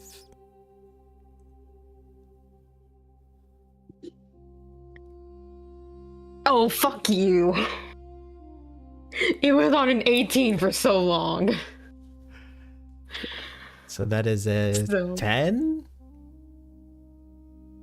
plus Can 2. Plus 5 12. plus 2. Can I cast my mage hand and like have it like report for duty to, like to assist? Yeah, absolutely. Go ahead and roll again. Yay. 17. Oh, thank you for the mage Plus hand. 2 and plus 5, correct? So that is Yes. well over. So you are able to fix the Solaris core as best as you can. So the speed will be 60, 30 in rough terrain. The vehicle also has advantage on saves against magical effects. Ooh. When she's done with that, like she'll give it a like another quick like visual once over, make sure everything just like is correct, and then she'll pop back out and go over to see how Bill and Bodhi are doing. So Bill and Bodhi are currently working on the steering column together. So Navina, go ahead and roll an intelligence, or actually let's have Bodhi do this. Bodhi, go ahead and roll just a straight d20. You're gonna add a +5 since you have the schematic, and you're also gonna add a +3 from Bill's intelligence, so +8 total. Uh-oh. Oh, There's another one. does Oh, he get I'm gonna- advantage because Bill? I'm gonna use luck Ooh. or a Okay. lucky point. Okay. Hmm. So let me roll that again. Yes. Even though it looks like I have no clue what I'm doing. I mean, this Somehow, is Bill working. You're rolling for Bill. So 17 plus 5, yes. So with the steering column, after some hiccup, it's taking you longer than you thought. Bill sort of pops his head out from underneath, and well, I think we got the steering settled. So with the steering, you have full maneuverability. You make all your vehicle checks normally. The vehicle can navigate through difficult terrain without penalty. And you can attempt evasive maneuvers, ramming attacks, and also sharp turns. Nice. Yeah, I figured out the crystal and everything, so we can move pretty decent speeds and should be fine. Well, you got the engine and the steering, which is, I guess, the main parts. You just have to worry about everything else. The weapons don't look like they're gonna be of much help, and I'm not sure resting in this thing is gonna be of any help either. Yeah, yeah, I think... Are the others still gone? Yes, they're still searching around for Bran. I would say after the institute is fairly large. Bran has found himself tucked in one of the display rooms. You eventually find Bran sort of just staring there, looking at artifacts within this room.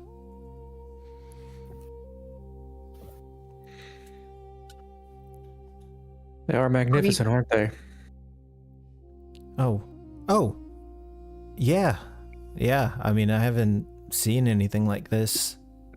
At least not here. Well, it helps that they're not from here. So, Do they still work, or? last I checked, but I dare not mess with the displays.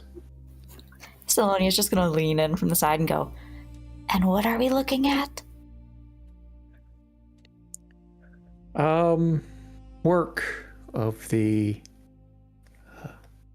original owner of this place. This is all a mixture of Vassian and Reach tech.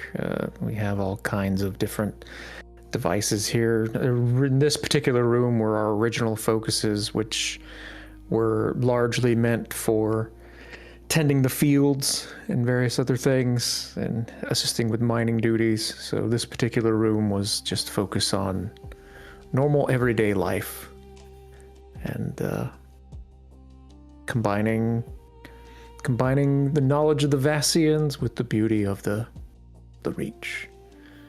And you would look at them.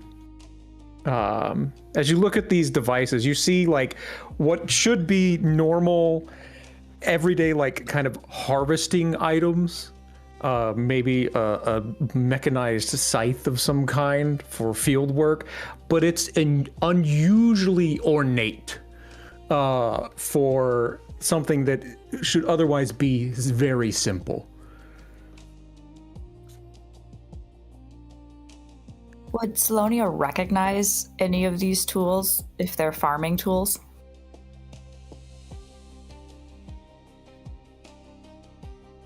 I would say so. If you roll a high enough history check, we'll see what Helix can describe to you.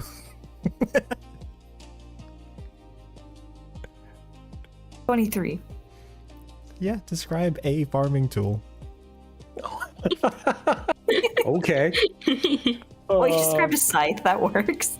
Yeah, I describe a scythe, and then he turns over, and then this over here, this very large kind of early stage tractor of sorts, used to pull additional harvesting type tools behind it. Early days work to kind of replace horses out in the fields.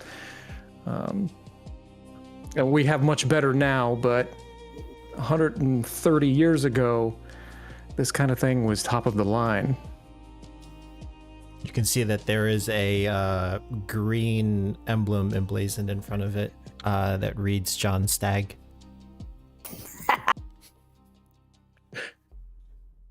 Jon. She had an obsession with that name for some reason. I don't know why she didn't put her own name on these things, but she chuckled every time she did it for some reason. Maybe her own private joke? Maybe. I should have asked her. Never did. I think my parents had one of these, not nearly as ornate, but an old one.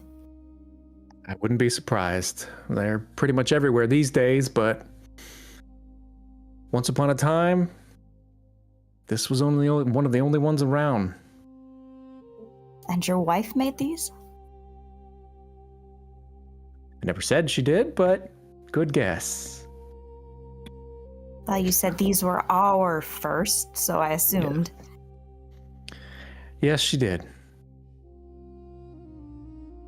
Or at least enhanced some of them in some cases. People regularly brought their own works to her for her to enhance. Other artificers within the Reach would come to her and she would integrate different Vassian designs within them for efficiency's sake. That was a lot of the case because that's one of the things that particular type of artificing is known for. The Reach is more into the aesthetic aspect of things, whereas Vassian engineering is more to the point. No ornamentation. Yes.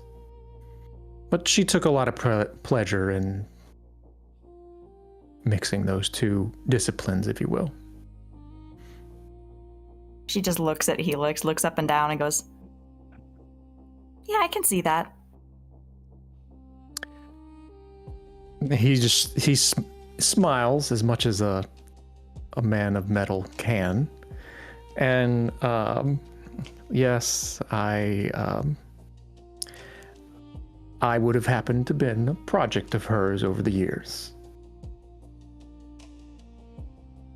Brand sort of speaks up. Do you guys need me to leave the room, or? Sorry, Bran, I was distracted. No, it's okay. It's all right. I was wondering the same thing.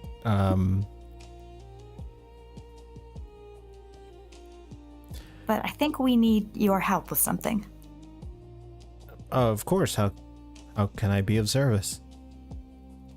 Well, we have a destination, but we're not sure how to get there. She's gonna show him the map. Right. Oh, you guys are going. And he sort of looks to Yeah. where you Null circled. Yeah, the edge of the Glimmer Void and the dunes, but Helix said the dunes are not a good idea. When I travel in, I try to avoid the dunes. And not only is it very the landscape sort of changes and shifts, making it very hard to travel and find your way back, navigate sort of. But veil storms are pretty common within the dunes. The Veilscar Passage, though less likely to have veil storms, that place is not friendly to magic, period. It's actually a dead magic zone. So if you're looking to use magic, Veilscar Passage probably might not be a good choice. Not only that, your crystals probably will malfunction there. Right, I don't want to go there. The other option is the Copperline Gorge, which is sort of in between the two when it comes to Veilstorm occurrences. Not only that, it's very prone to lightning storms. And there are a lot of predators wandering about that place. Fine, predators. Roll me a d12.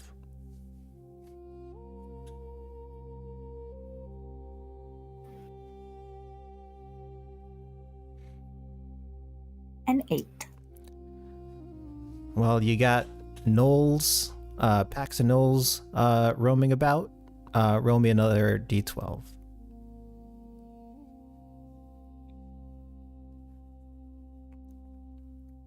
$11. On top of the packs of gnolls, you have, what's rumored, I haven't seen it myself, a blue dragon wormling. Oh. Like I said, just rumors. I haven't seen it myself, but that is one of the creatures that is said to roam the Copperline Gorge. So yeah, to get to where you guys are looking to go, none of the paths seem pleasant.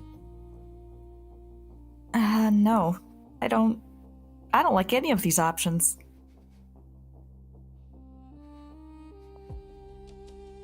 Well, the desert never was safe.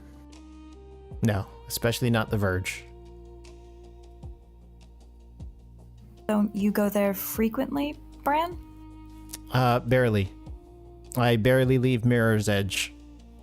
I've ventured a little bit into the Copperline, but not for too long.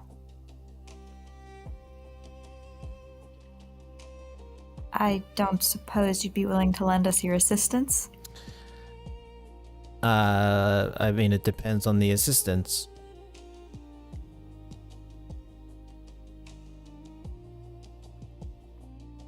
Well, would you be willing to help us get to Glimmer Void? Get to the Glimmer Void? I think you got the wrong person. Like I said, I barely left Mirror's Edge, so I'm not sure I could be of much help. That's more experience than any of us have got. I think I'm okay with what you've offered so far, Bran. It is definitely, the insight's helpful. Well, look, if you're looking to get to that area, and he points again to where Null circled, and you don't want to risk storms, Veilscar Passage or the Copperline Gorge would be my choice. It all depends on if you want to deal with extremely difficult terrain or creatures. And lightning storms. And no magic.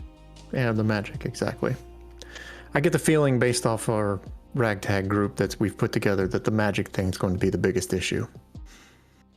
Well, like I said, it's gonna be difficult, but magic isn't completely dead. It's just harder to use. And on top of that, the Veilscar probably has the lowest chance of having the Veilstorm because of that effect.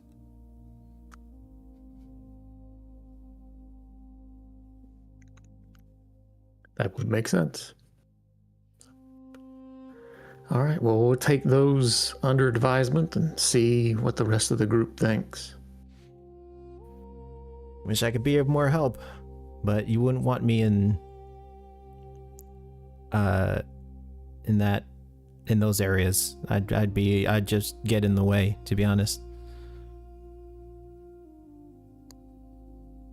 No, that's perfectly fine. You've been plenty of helps thus far. So, although I do have to report that the Doomcrawler's going to have to wait a bit longer.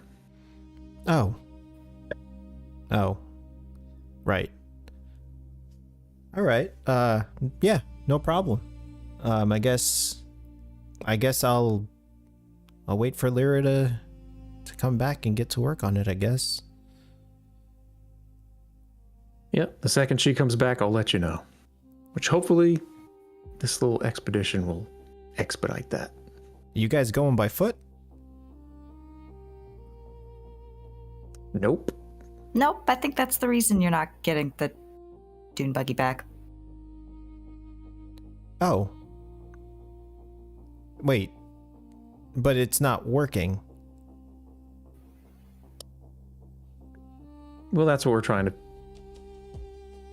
make not an issue. Oh, okay. I see.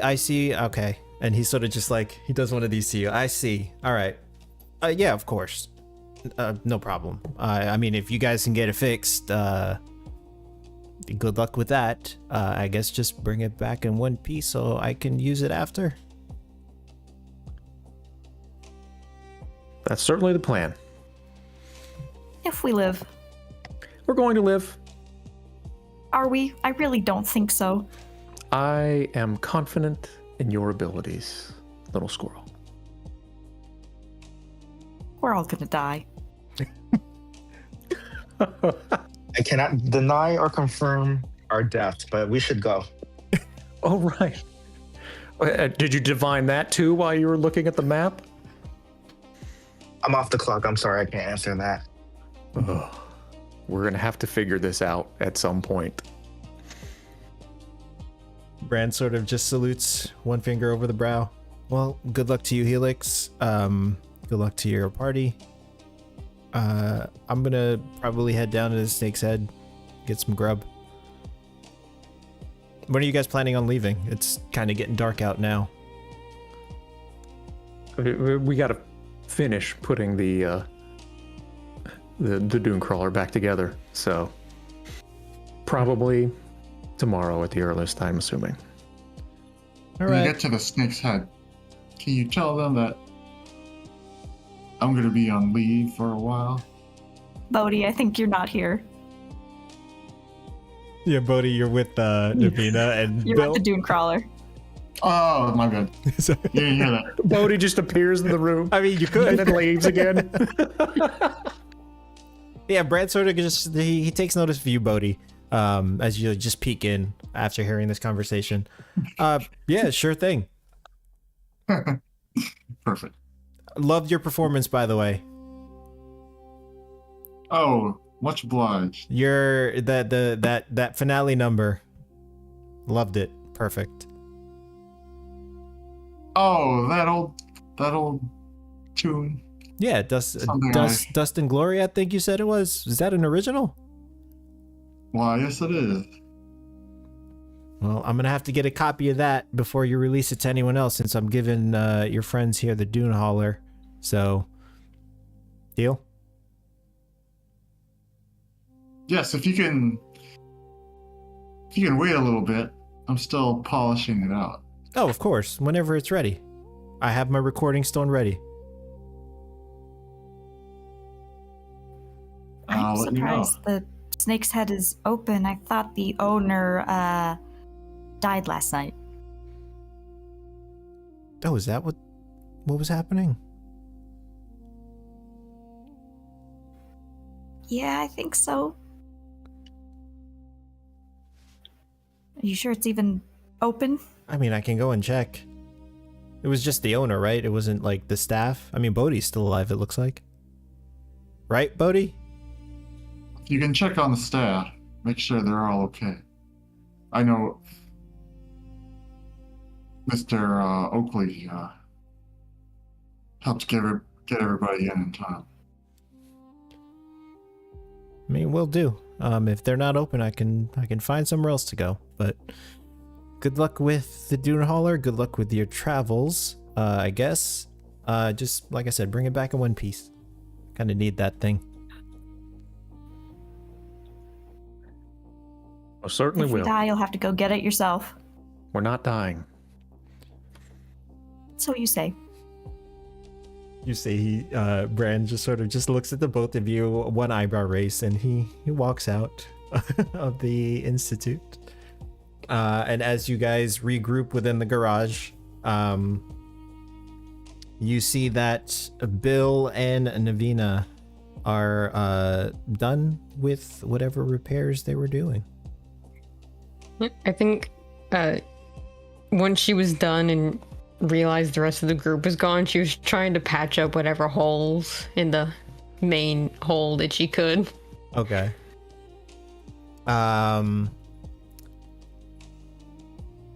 So go ahead and make a strength check at disadvantage, because it's going to take longer than a few minutes to try and patch these holes up, but we'll see how far you get.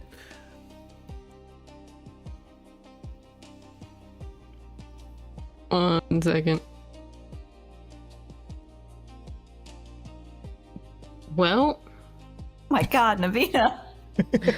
Have you rolled above a 10 the entire night?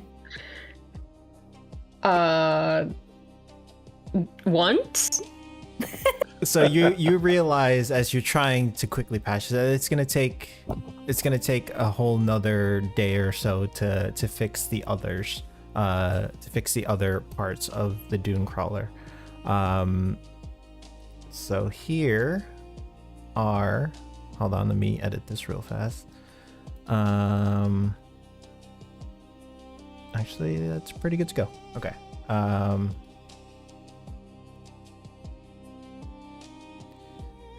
So here are the stats to the Dune Crawler. You should see it in the notes section. Or the Dune Hauler, I'm sorry.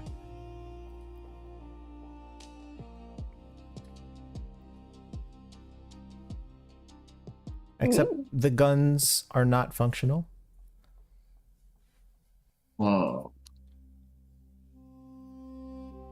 Is there a picture of it somewhere? I can pull one up. Hold on. I keep picturing the thing from the Justice League movie, Justice League movie. the Zack Snyder one. Oh, the one that when Batman had his vision? I forgot what. Like when they're in the sewer. The sewer. Let me see if I can find that thing. So yes, this is. I see nothing but spice haulers in my head.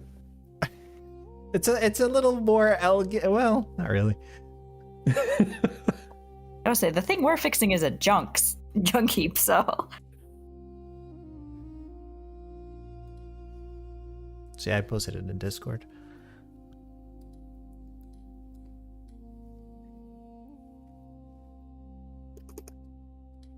So, you have your repairs made for the day.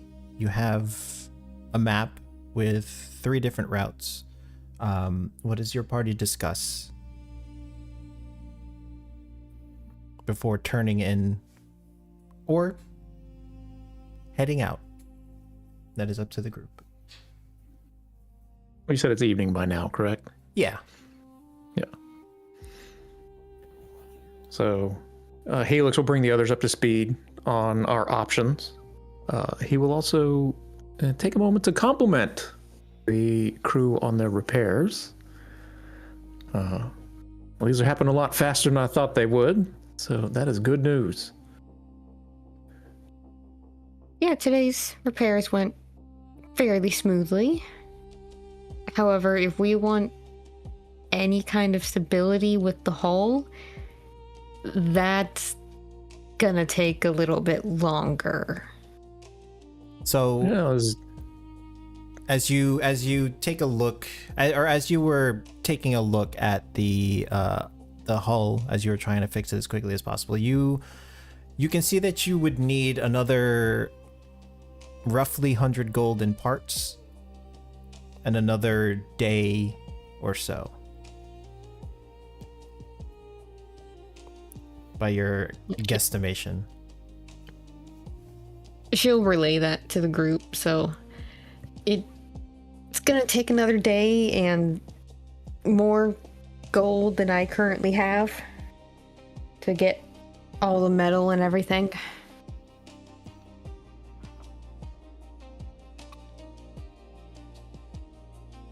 Alrighty, we'll see about getting. That's a non-trivial sum of funds, so we can see about getting that on our travels, I guess, unless someone just happens to have 100 gold sitting in their pocket. I mean, I have 32, so I can handle a decent chunk. I've got 28. Alright. What does everybody else have to offer? I have money, but I have none to share. I gave most of my money to the Mystic. I got 5 pieces left. Tazir? I'm checking my pockets. He's patting He's like, his was it pants in right this now. coat or was it in my pants? He's like, Yeah, I don't have much. I only got 28. Well, if we happen to add that with my 25, then And my rent? you say, and your rent? Yeah, I gotta save some of this for my rent. But you're not gonna be here, so. Well, that is true. Rent gotta be paid no matter what. Okay, I was gonna say, if you were also gonna say you have money but none to share. I can give you 20 gold, or not the full 28. I can do my best to, I guess, negotiate on the materials. See what kind of discount I can get us. Or maybe we can try and persuade them that this is a matter of life and death. I don't know. This is Al Mirage. I don't think they're gonna care.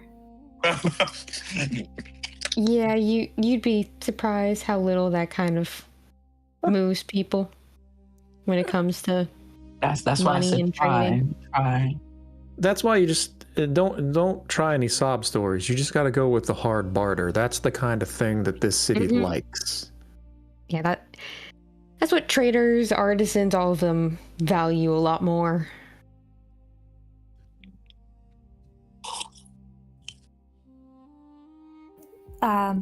Bill, do you know anything about the desert? Can't say that I do. At least not the one that you're going into. You know about a different one? And the one to the west. Okay. That might be useful later.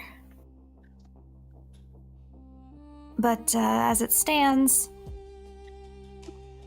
we might as well die together in this desert, because that's what it sounds like is going to happen. We're going to be perfectly fine. Bill raises an eyebrow at that comment. If we can repair the hole, we'll be fine. She's just a little concerned over a potential blue dragon wormling, that's all. It's not What just blue dragon wormling. Listen, all 3 paths that we have are not great. I mean, the middle one's a no-go completely because the Veil Storm. The Also Veilscar just Passage is pull everyone no in. magic. Limited Copper magic. Line has monsters, gnolls, and potentially a blue dragon wormling. And lightning. I forgot about the lightning. Oh, yes. I mean, kind of expected that, honestly. This is a hopelessly optimistic group. I don't understand. As I told you, I've seen the end of the world, so I think this will be something we can handle. So what path, pray tell, is the group deciding on in this moment? Do we just want to take a vote? Well, when it comes to terrain, its current capabilities, the dune buggy should be able to handle it. Everything else is a hit or miss. Do we think we could repair it on the road? Kind of a thing? Probably not. You Or can, say- Not I mean, while moving. you can try, but it's probably going to take multiple checks on the road. Also, our resources in the desert would be rather limited. I'm assuming we have the resources. Yeah, I'm not sure how successful that would be. Like, are you talking about pausing somewhere and repairing, or moving and repairing? Both. Not overly confident with the moving and repairing, honestly, because that just seems like a disaster waiting to happen, honestly. But pausing and repairing, if we have supplies to make do with, could be possible. All right. All right, first things first. How are we getting there? Like I said, we should take a vote. How are people feeling? We know that the middle path is a no-go because we don't want veil storms, or we want a lower probability of veil storms. So that leaves the western path or the eastern path, the Veilscar or the Copper Line. So we'll just keep this simple. Tazir, where would you rather be? A place with limited magic or a place with monsters? Honestly, a place for monsters. Navina, where would you rather be?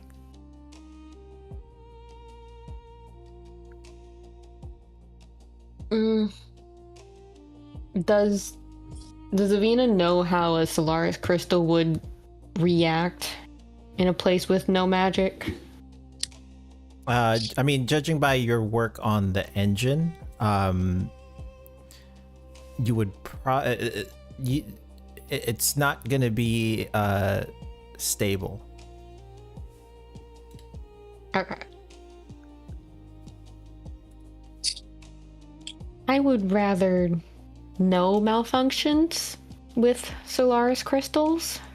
So, monsters. Lonia, how about you?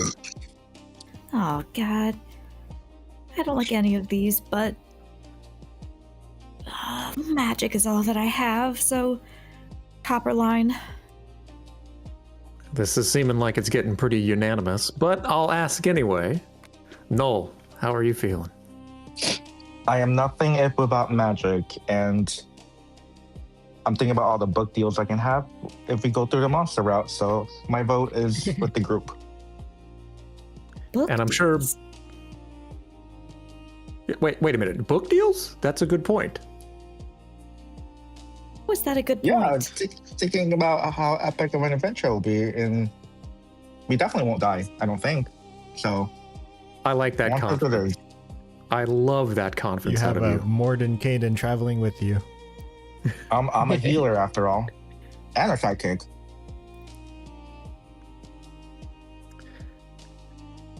And then Bodhi.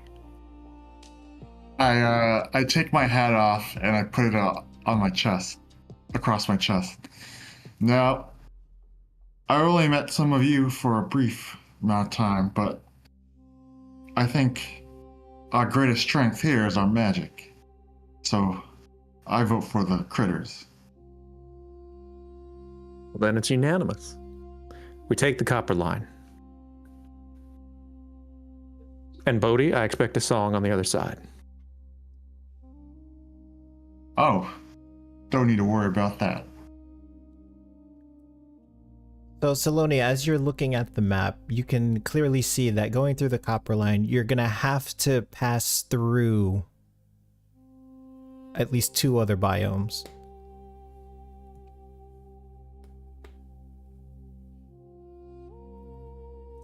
Three if you take the longest way. So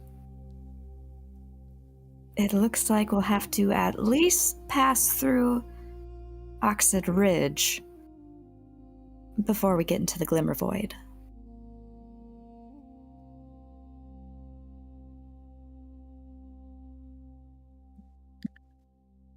Well, and maybe a brief travel through the dunes itself. If I think- you want to risk it. We're on the edge, so it might not be as bad. But we need to get that far first. And again, Okay. the X marked on the spot is an estimation from Null, where sand meets glass could be in any one of these points.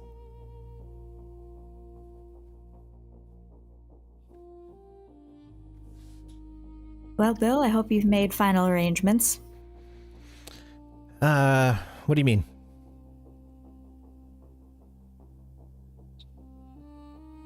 Oh, you know what? I guess it's not unanimous. Bill, how are you feeling? I'm feeling like I should stay in Almirage.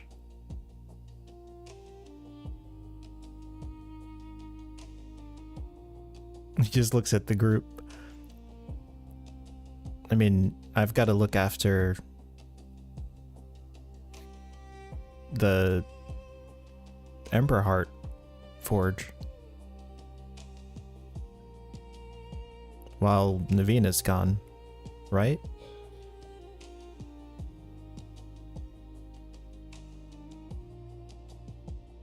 I mean, I kind of assumed you'd be staying there.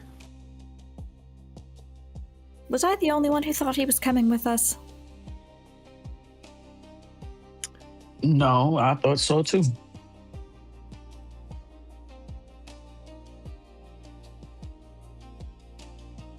Well, if you're asking, I'm gonna have to respectfully decline.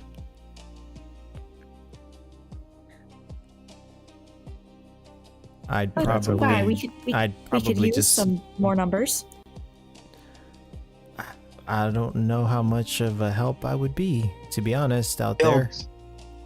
Don't worry, I foresaw your cowardice. It's okay. I understand. He just motions to Null. See?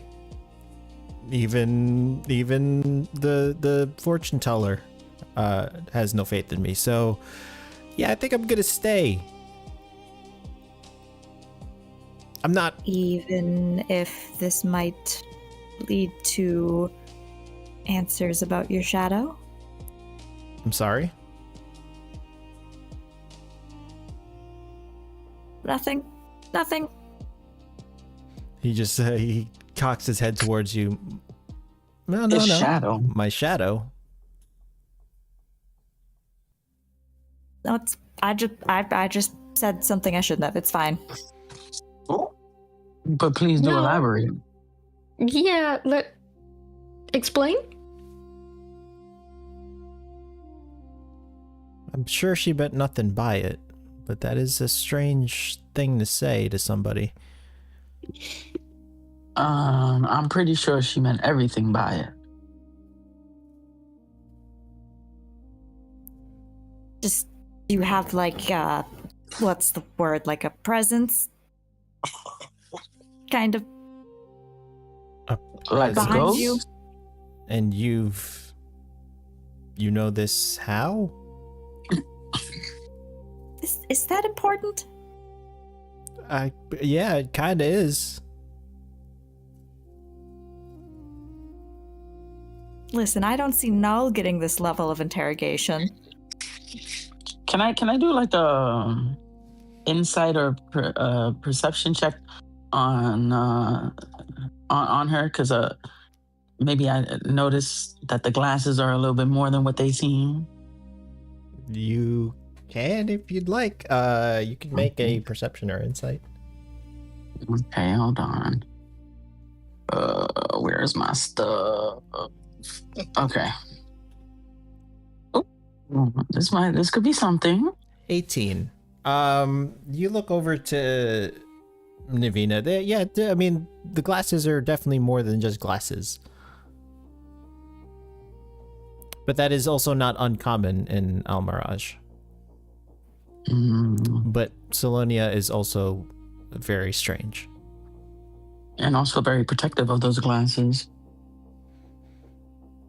How are you able to, I'll just ask her, like, how are you able to know or see this thing?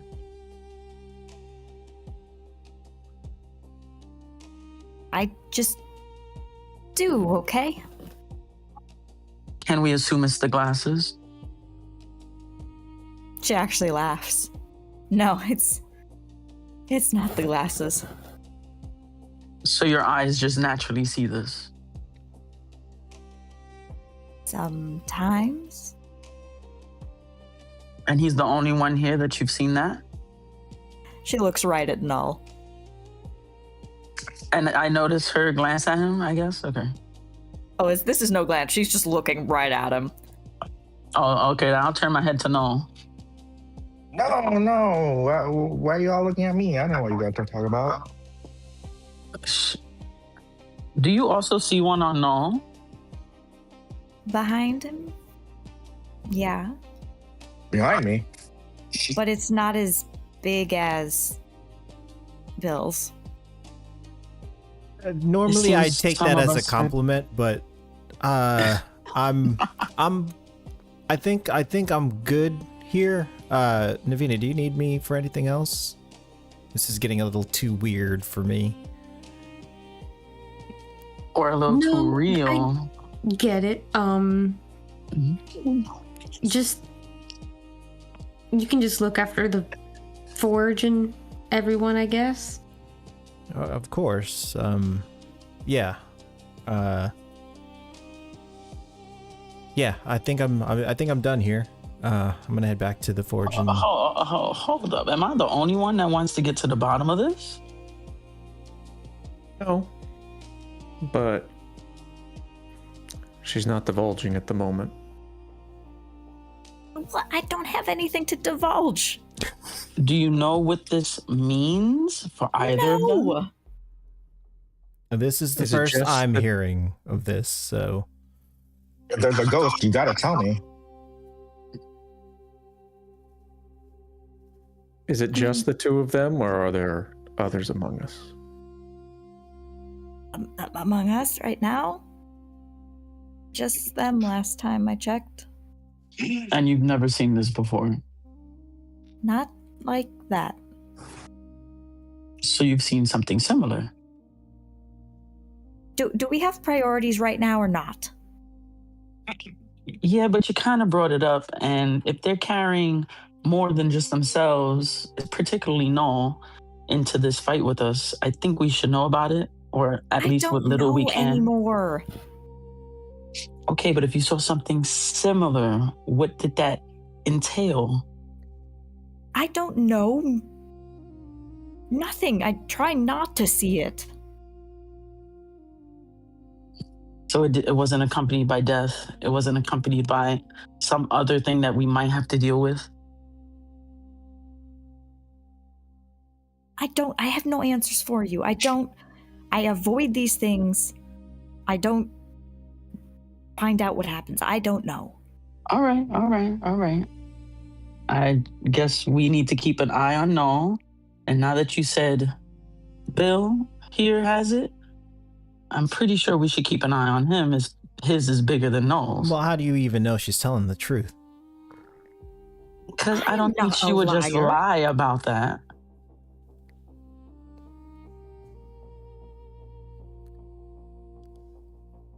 Well, I So would- I'm thinking you should probably come with us. No, and if she mentioned something to do with a looming shadow over me, I'm definitely not coming. No, thank you. So what if this looming shadow threatens Almiraj even more, and you're here and we're not? That I'm here and you're not. I don't know what else to tell you. So you rather risk the lives of more people in the city?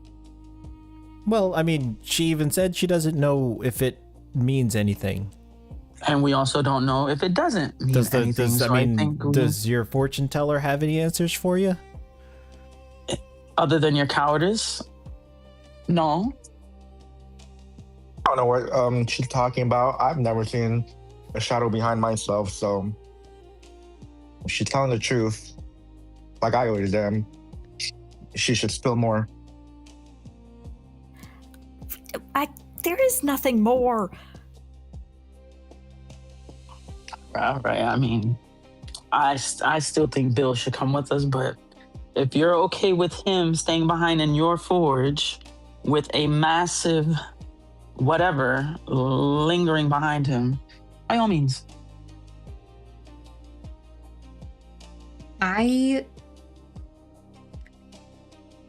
Look, I get your reservations, but Bill,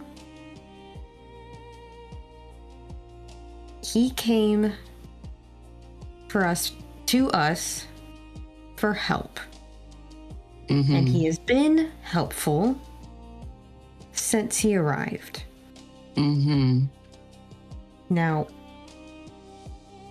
my family does what they can to help others. I wouldn't even be a part of my family if it wasn't for their willingness and generosity to help others. So I'm not going to kick him out. And what if he's a threat to your family by staying here? And what if he isn't? If Ally. he is or isn't doesn't really matter right now because we don't know. And there's no point in speculating, but I trust Bill. I trust him that if he was a threat and he knew it, that he would leave. I didn't mean that Bill was a threat. I know you didn't. I think one of the things we need to keep sight of while we're discussing this is she may be seeing things, but her vision doesn't change the fact that there are people becoming frozen in time, or seemingly in time, within this city. And some of us are on the clock. And forcing, whether or not we end up forcing him to come along or not, it doesn't change that fact. Yes, that's more pressing. And if Bill wants to stay here at the forge, I'm fine with it. I trust that he'll look after my family and they'll look after him.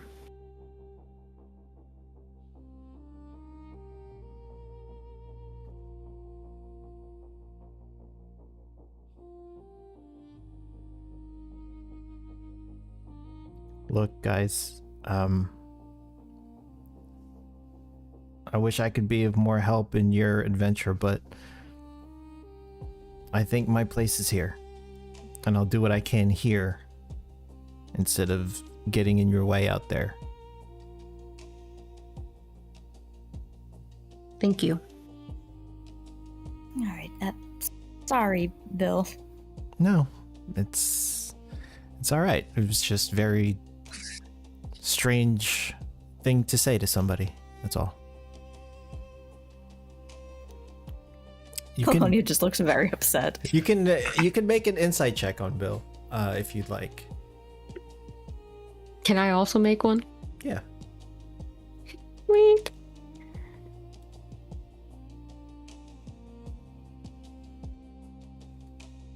I rolled kind of well. 17. 17s. Yeah, whatever.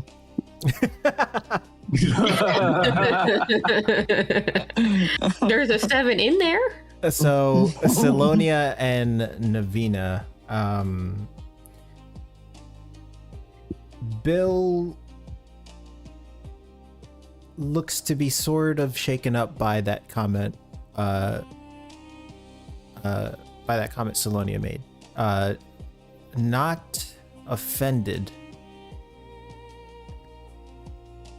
but scared, nervous.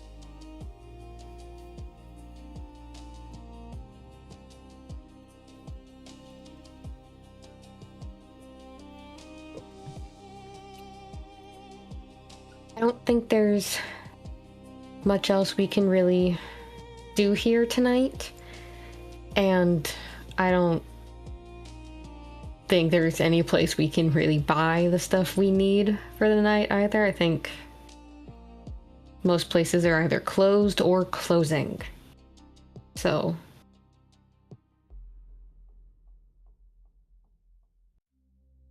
Okay, we meet back here tomorrow?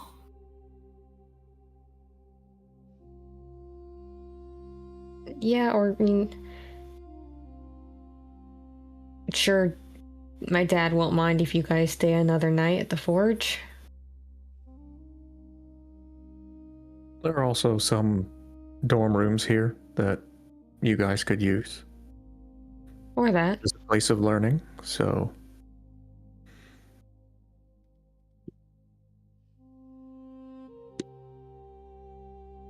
That might work. Well, I'm gonna head back home. See if I can finally manage to rest some. But I'll come back in the morning and then we can go get some.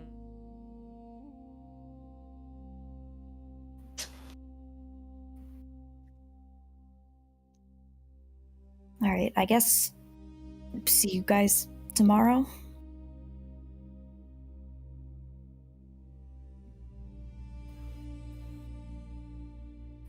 Sounds like a plan. Right, so your party settles in for the evening, wherever you choose to be. There are dorm rooms available within the Institute. Navina and Bill head back to the Emberheart Forge. The night goes quietly. Throughout the evening, relatively quietly. Throughout the evening, you hear more screams, echoes of screams, faint screams around the city. You can only assume that it is just people finding more of these statuesque, staring up at the sky people.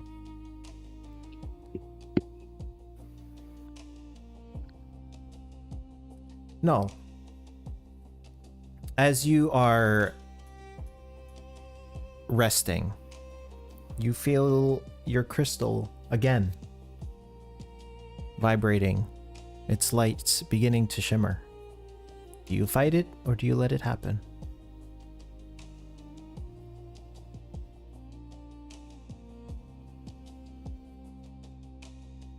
That was for no. Nell, you're muted. Oh, I'm sorry. Can you repeat that one more time? You feel, as you rest for the evening, you can feel your crystal beginning to vibrate. Do you fight it or do you let it happen? I'll let it happen since I feel like I might get another useful nightmare. Your dreams swirl in colors as they normally do, but this time again, as the same with the last vision, it shatters. You find yourself standing at the edge of a garden. Not sand or glass, but flowers. Crystalline, iridescent, blooming fractal spires. Beautiful beyond measure. You feel a strange sense of calm, drowsiness, and peace all at the same time. And within this dream, you hear the all too familiar voice. And it says, "It's not like us. It was made perfect. You cannot unmake perfection." And you see yourself... No, you see a robed figure turning away from the garden, walking into silence. Then the vision shatters again, and you see what looks to be a crash site on the edge of glass and sand. You see the wreckage scattered across sand and glass, and you also see creatures made of pure light stalking the area.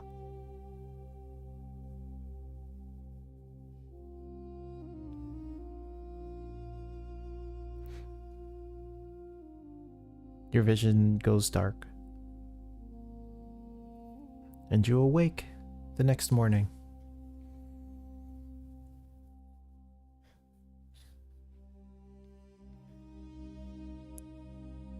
Navina, you are looking to gather some parts? Yes.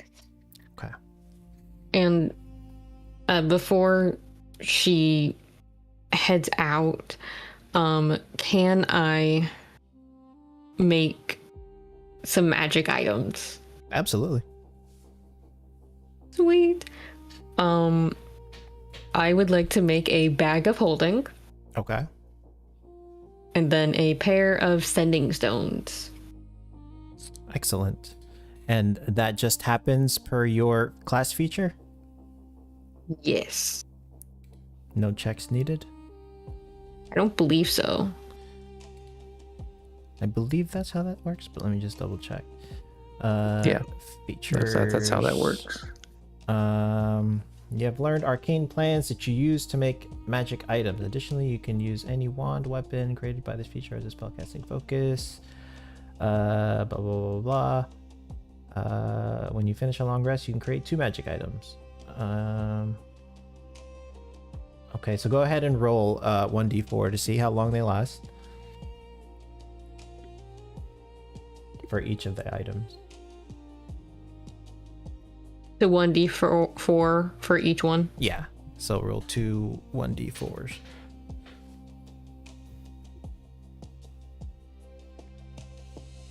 I got 2 3s. Okay, so they each last 3 days. The sending stone and the bag of holding.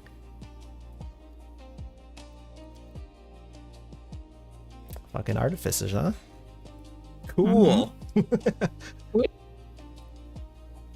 And I will say, in terms of the parts that you use to repair the Dune Hauler as it stands, you would have sourced those materials from your forge and as well as the Institute.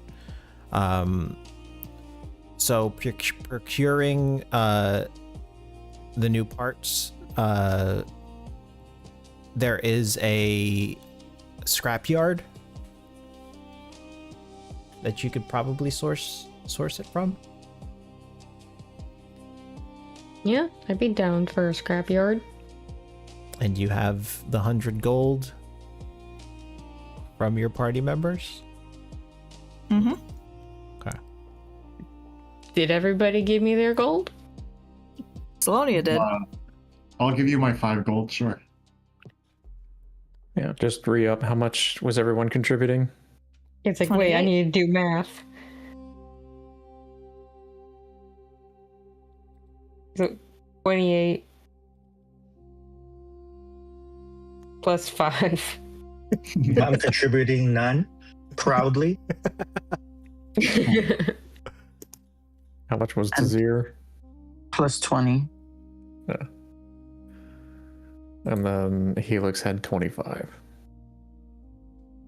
And I'll go drop off my 5 gold for my rent before we leave. It is the first of the month. Yep. And then Navina has 32, so she would have 110 total. Hey. So a little bit more than what she needs. And when she is buying the material, she can she try to like haggle with them? Absolutely. Go ahead and make a persuasion. Actually, what would you say to this young human, sort of in his early 20s, scrapyard keeper? He says, ma'am, it's 100 gold. I'm aware. However, considering this is a project of a very serious nature, and given that these materials are less than perfect, don't you think there should be just a little bit of a discount? Not really. What do you want me to tell my boss? If I were to give you this discount, he'll have my head. You're not authorized to make any kind of discounts? Well, I mean, oh, how important is this? About the fate of the world. You do realize that people around the city have gone missing, correct? Yeah. That plenty of others have turned to ash or are now statues, essentially? I've seen a few of those, yes. We're aiming to fix that. To find the missing ones and to bring them back safely. which means we need equipment that is stable, reliable, and won't fail. And I think I'm giving you that, so it'll be 100 gold. Are you, though? Sir, anything May I that you can intervene? do to help us, you'll be contributing your heroism. Oh, can I say You something? say. My heroism. I'm a scrapyard keeper. Yeah, and we all contribute in the many ways we can, and you can by giving us a discount. How much are you looking to get discounted?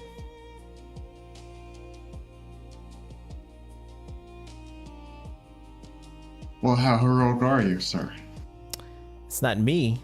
How heroic are you? Well, considering we're going out there, I'd say pretty heroic. Let's say 20%. And what's in it for me? They'll write poems and stories about a humble scrapyard scrapper who helped save Almirage. You can see that you've piqued his interest. Noel, what were you going to say? I was gonna Sure. say that the junkyard seller is a consummate professional, but I can offer him a free reading into his future if he'd like to give us a discount. Can y'all be helping me with persuasion? Yeah, I would say you've piqued his interest, and he seems like the superstitious type anyway, so he's interested in both a song being written about him and fortune telling. So go ahead and make your persuasion with advantage.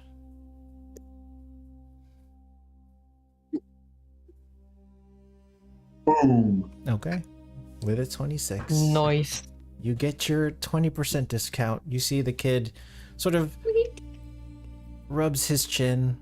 All right, well, you got a deal. I want that song and I want my reading.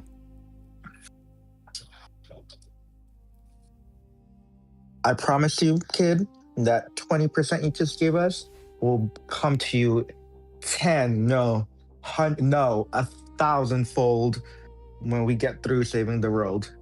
Trust me. 1,000-fold. You can see the kid's eyes light up. I'm gonna Not be even rich. 1,000. 10. No, a millionfold. I promise you that. I mean, that's enough to buy Almirage. I'm gonna own this place. You can see And that if we love to see the next day, you just might. you can see that when he says I'm gonna own this place, you can see that there's a little bit of insanity in his eyes. Like his eyes widen and his God. pupils sort of go like pinhole. And I'm gonna own this place someday. All We're right, gonna well, come back that and this kid's woman. become a supervillain. you've got a deal.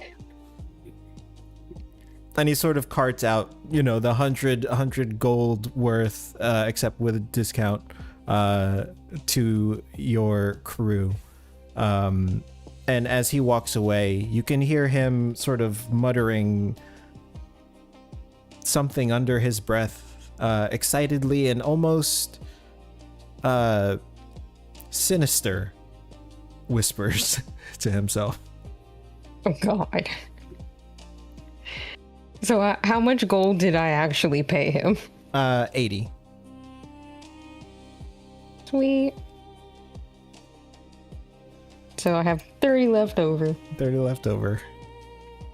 Yeah, and whenever we cart it all back to the group, Navina will distribute the 30 evenly amongst those of us that pitched in with gold. So 5 gold to everyone except for Null. Tazir just gets his money back. Yeah. Are you sure I don't? You're not missing someone? You're not forgetting someone? You did not give me any coin to purchase anything. So But I saved us 20 coins. you I'm not a Certainly bragging man, don't. but yeah, you I think certainly I was the one that garnered- persuaded him. Yes, and I'm a little worried about what you turned that child into. Fine, Well- but this is going on an IOU for this group after we're done with this mission. I think the appropriate response to your question about being paid is she has money but none to share. That is true. I'm aghast in silence.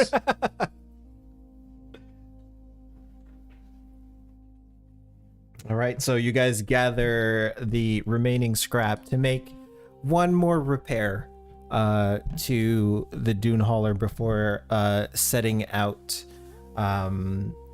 What is it that you're looking to repair? You have hull integrity, which will increase the AC of the dune hauler.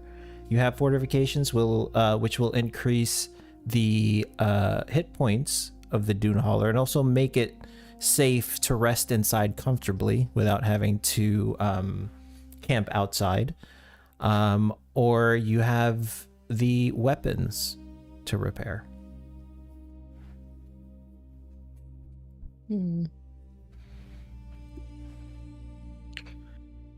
Well, I think that personally the comfort of y'all while we're traveling is the most important out of things sitting in front of us.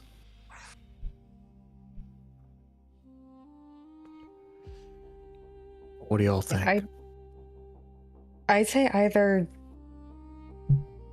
making it so we could camp in it or improving the I mean, considering integrity of it. we chose to go deal with monsters, the weapons might be a pretty good idea. If we can take an opportunity to rest in it, that might give us an edge with our abilities. We won't be able to Sharp rest.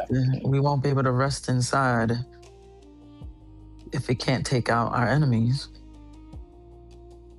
We can't rest inside if it's not hospitable. I guess we should take it to a vote.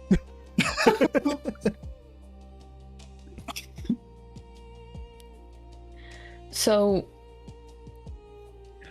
are we making the outside stronger, making it so we can rest, or are we adding weapons? Actually, I changed my mind.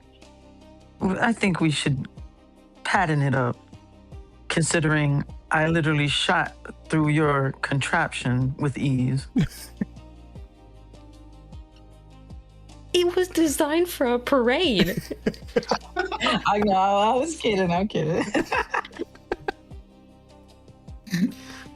If anything, that's a testament to her gunsmithing. Oh, yeah, true. She made the guns. Yeah. So that's one for making the shell stronger. Is that HP or is that AC?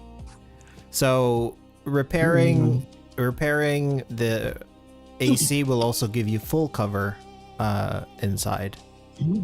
Whereas not repairing it, you have half cover. The HP, it increases the hit points of the dune hauler and also makes it safe to rest inside. So is it AC or HP? Out of curiosity, for the weapons, what would be increased? Nothing's increasing for the weapons. You're just making it so the weapons work. Right Okay. now, they're Okay, broken gotcha. and rusted. Okay.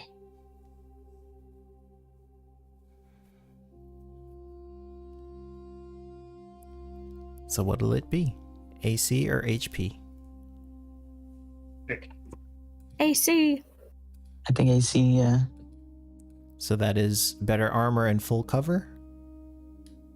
Yeah. You still won't be able to rest inside. That's HP. I've seen what happens to people who spend all their nights restless. Are you sure that's what you want? I'm with Helix. I vote for HP. I vote for resting. I agree and vote for resting as well because I may get a useful vision or two in my sleep. Give me opportunity to tune an old songbird here. Tajir, you can clean up Mr. and Mrs. Pistol while you're at it. Mr. and Mrs. Pistol. Pistol My McPistol apologies. face. I seem to have forgotten their names. I'm gonna just look at him like their name is Phobos and Deimos, and I can clean them in anywhere.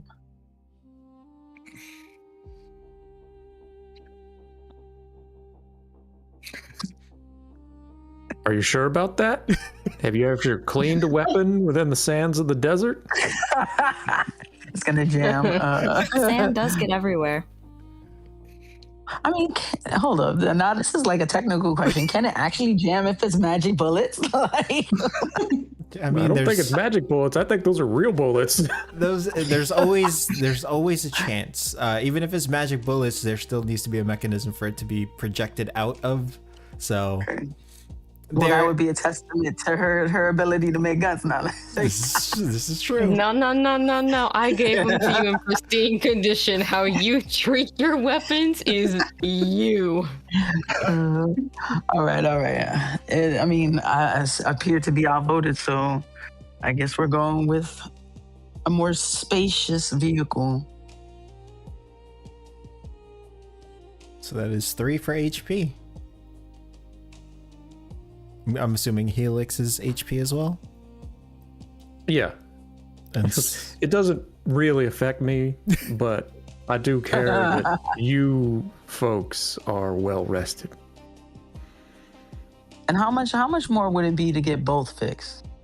another 100 gold worth in parts. Oh, and we don't have another it. and another Okay, never and mind, another never mind. day. I So thought if you're Never mind. HP. if you're looking to get ahead of the Unmakers and the Vezarin, one more repair would do it. If you want to repair something else after that, there's a chance that the Unmakers will get there before you. Okay.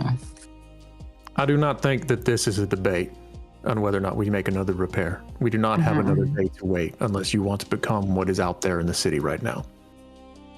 Yeah. Agreed. I mean, I can operate on less sleep, but that's me. So, for everyone else, HP. So with that, you begin working on the fortifications of the Dune Hauler. The DC is 20. Each of the players can offer assistance and lower the DC by 1. So this is going to be a strength check using any tools that you may have. Blacksmith tools, tinkers, carpenters, all will do. You will add your proficiency bonus if you're using that as well, and you still have the +5 from the schematics. We're all making strength checks. No. This is just Navina. You guys can Oh, you guys can assist however way you think you can. I'm gonna play an aggressive rhythm. Get her hyped up. Bardic inspiration. Yay! Okay, so you have a bardic inspiration. What is everyone doing as Navina prepares to begin working on the fortifications? Salonia's gonna help, like, look through the schematics with her and, like, hold things up so she can see where things go. Okay. Go ahead and what check do I want you to make? Let's do just straight intelligence.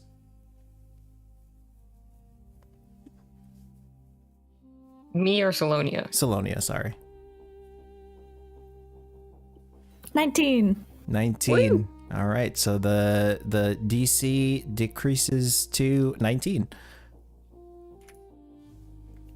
What is everybody else doing? I can help. I don't know. I have like different things. I have rope. I have oil. Maybe I can help, like in some way, building or screwing in some things. You know, wherever it's rusty, apply some oil or something. I don't know. Okay. Go ahead and make a athletics or sleight of hand, your choice. Let's see. I think I want sleight of hand. Or what? Oh, Athletics. Athletics. No. Let's go sleight of hand. Ah, man. You're doing your best. The DC remains at 19. Nah. Helix and Null. I see everybody hard at work, so I have rations. Can I offer like food to everyone who's hard at work? You're just feeding everyone to keep them Yes. sustained.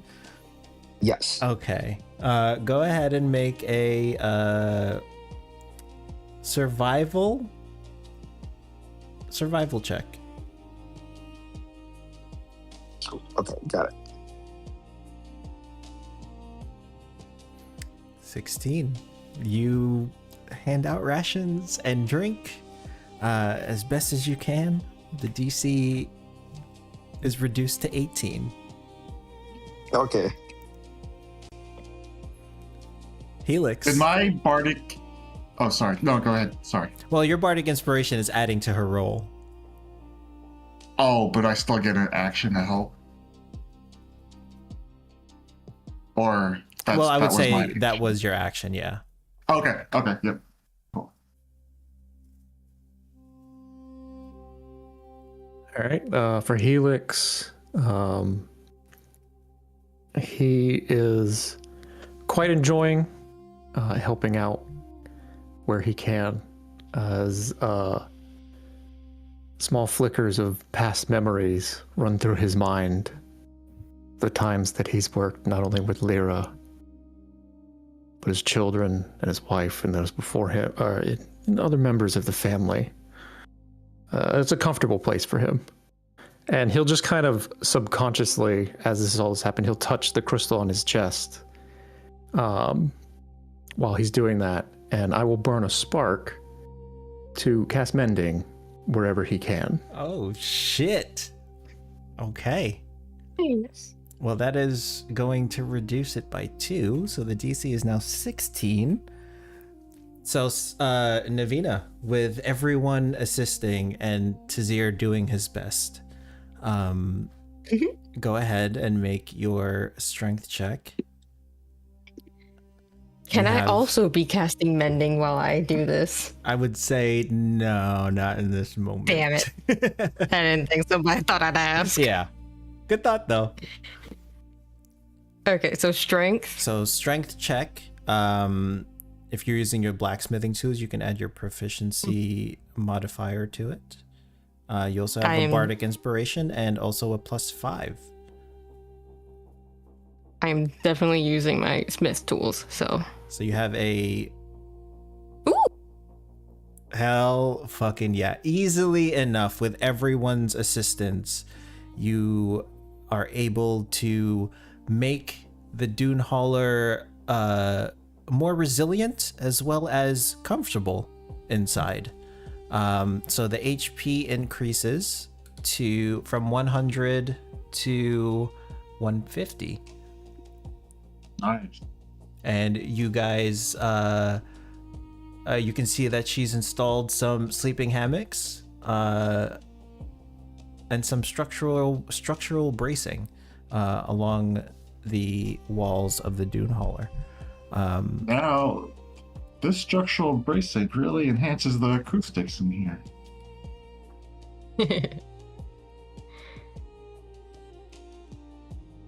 I'm glad it helped you out, Bodhi.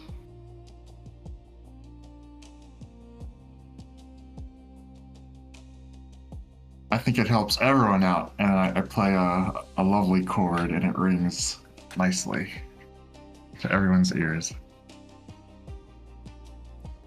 Hell yes. So, with the dune hauler having 3 of the 5 systems repaired, you have a little bit of daylight left. It is about late afternoon, early evening.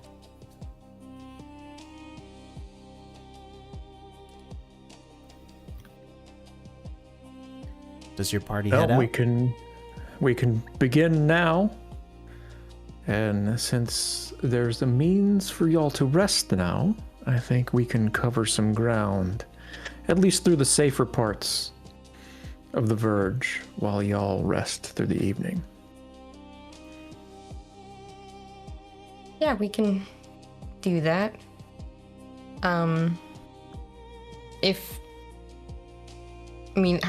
We're just gonna drive this thing out of here. That was the plan, I believe, yes. Okay. Would you overly mind quick pit stop at the forge so I can drop something off real quick?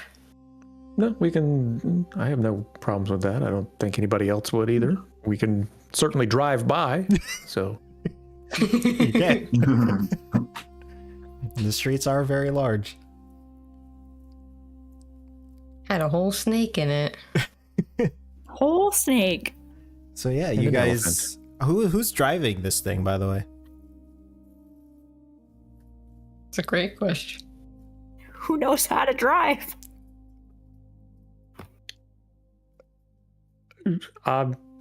It's a crystal harvesting vehicle, so I'm assuming Helix knows how to. He's a crystal prospector. I mean, yeah, I would say. Bran brought it here. Sure enough. I mean, you can drive it. You just won't have proficiency in it. So making checks will be without your proficiency bonus.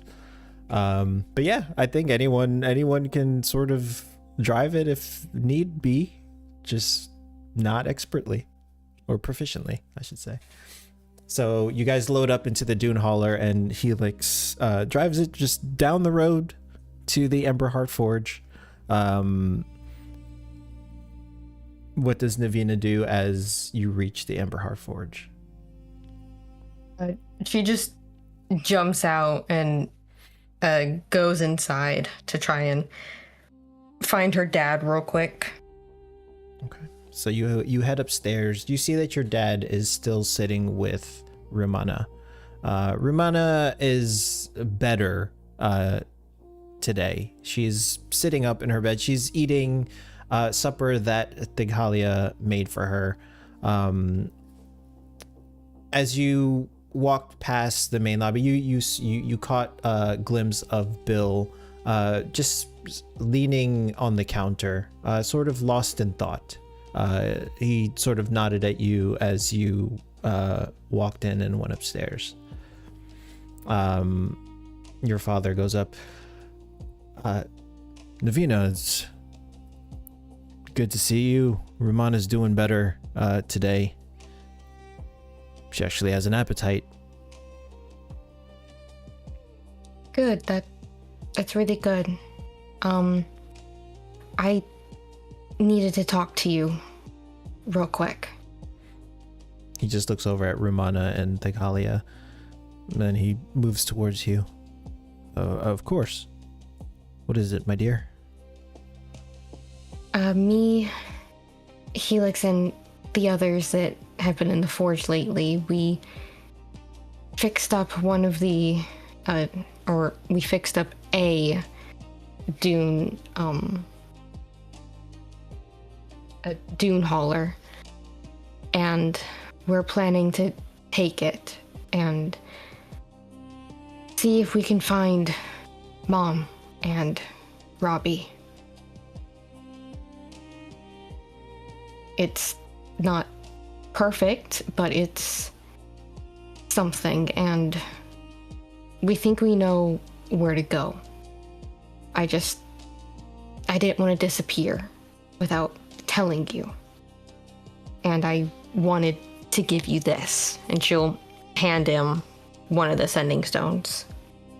He sort of gently takes it from your hand, but you can see that there's fear, worry, and sadness in his eyes as he just stares at the stone. Navina.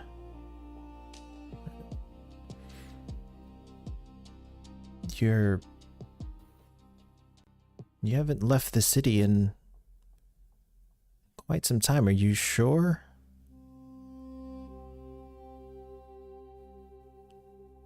No.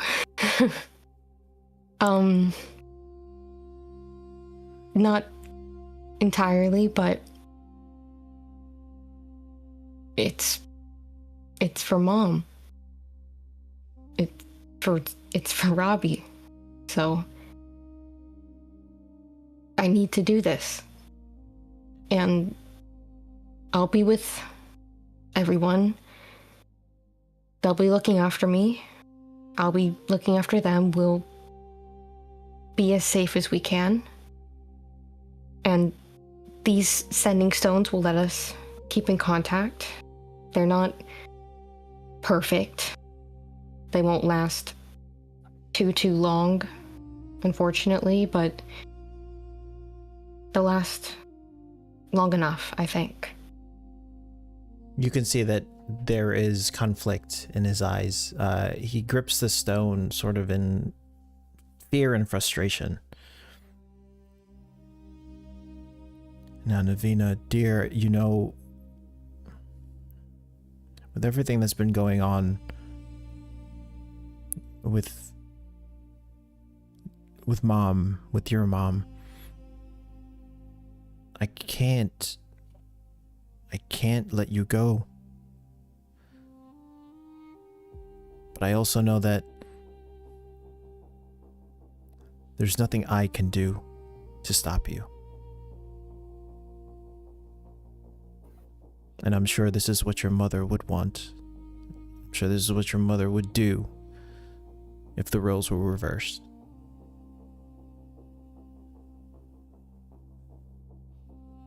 She would.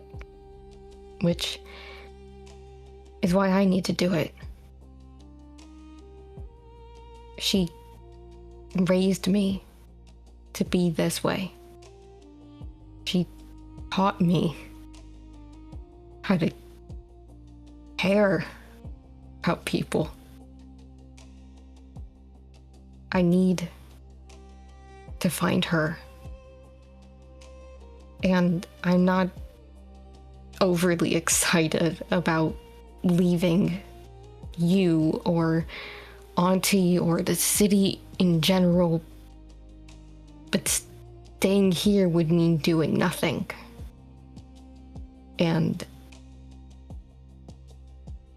I don't trust that they would be able to get back here without us trying to help them.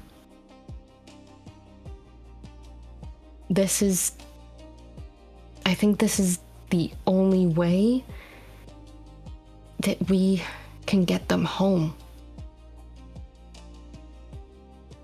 And I'd rather take that risk than having them never come back.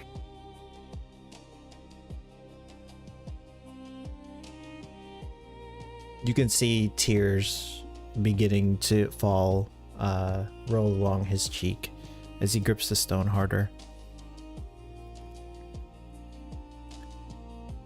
I understand, Navina. I understand. And he sort of moves and walks towards the window. He pulls the curtain aside and he peeks outside towards the dune hauler.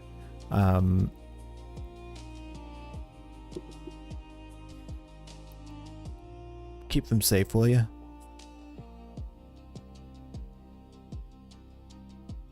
I'll do my best. I Yes. know that Bill's gonna be sticking around to help out. So you'll have him. I know Auntie's gonna do what she can. I don't know if Mortimer's been able to pop back or not, but sure, he'll help if you ask. And I'll be as safe as I can, I promise. I'll come home. But I can't sit here and do nothing. He nods. You know, your mom would kill me if anything happened to you. Yeah. But if it was you taken, or me, she would already be out there. Probably on her own. At least I have a group and a vehicle. He sort of jogs over to you and gives you a very tight hug. She returns it as tight as she can. And you guys hug for a few moments, and he says, "Is that the fortune teller in the Dune Holler?"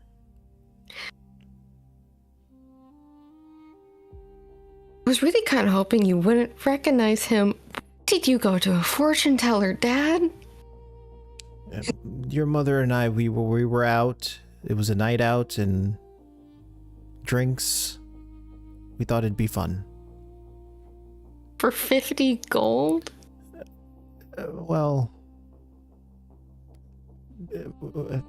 According to the fortune teller, we'd be getting that back sevenfold. Okay. Yeah, he's helpful in some ways. He's a great healer. So, we have that. And Tajir is there. He's pretty capable in a fight. Helix is with us too, so we have a pretty good group. It does sound like it. And he sort of, grasps you by the shoulders.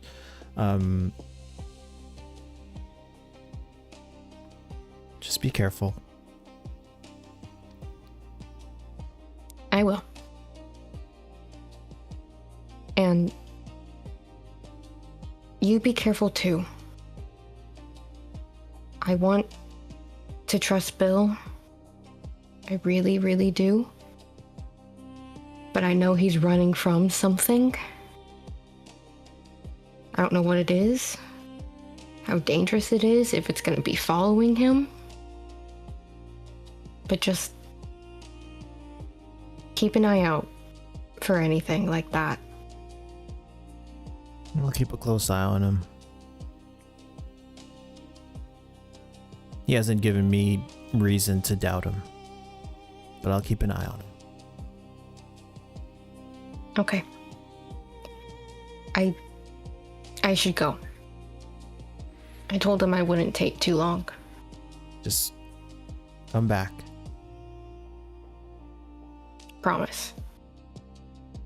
And hopefully, if we're right, I'll bring Mom home too.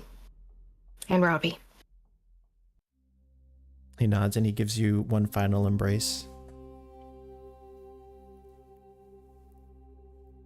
You make your way back to the Dune Holler.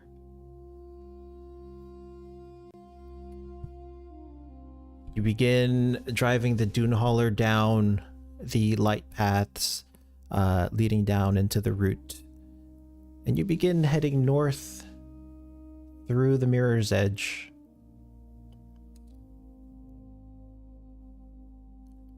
Eventually you make it to the edge of the Copperline Gorge.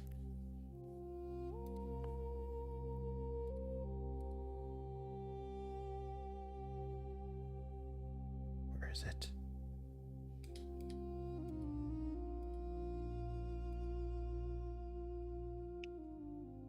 And you prepare for your journey into the Verge. And that Oh, is where we will be picking up next time.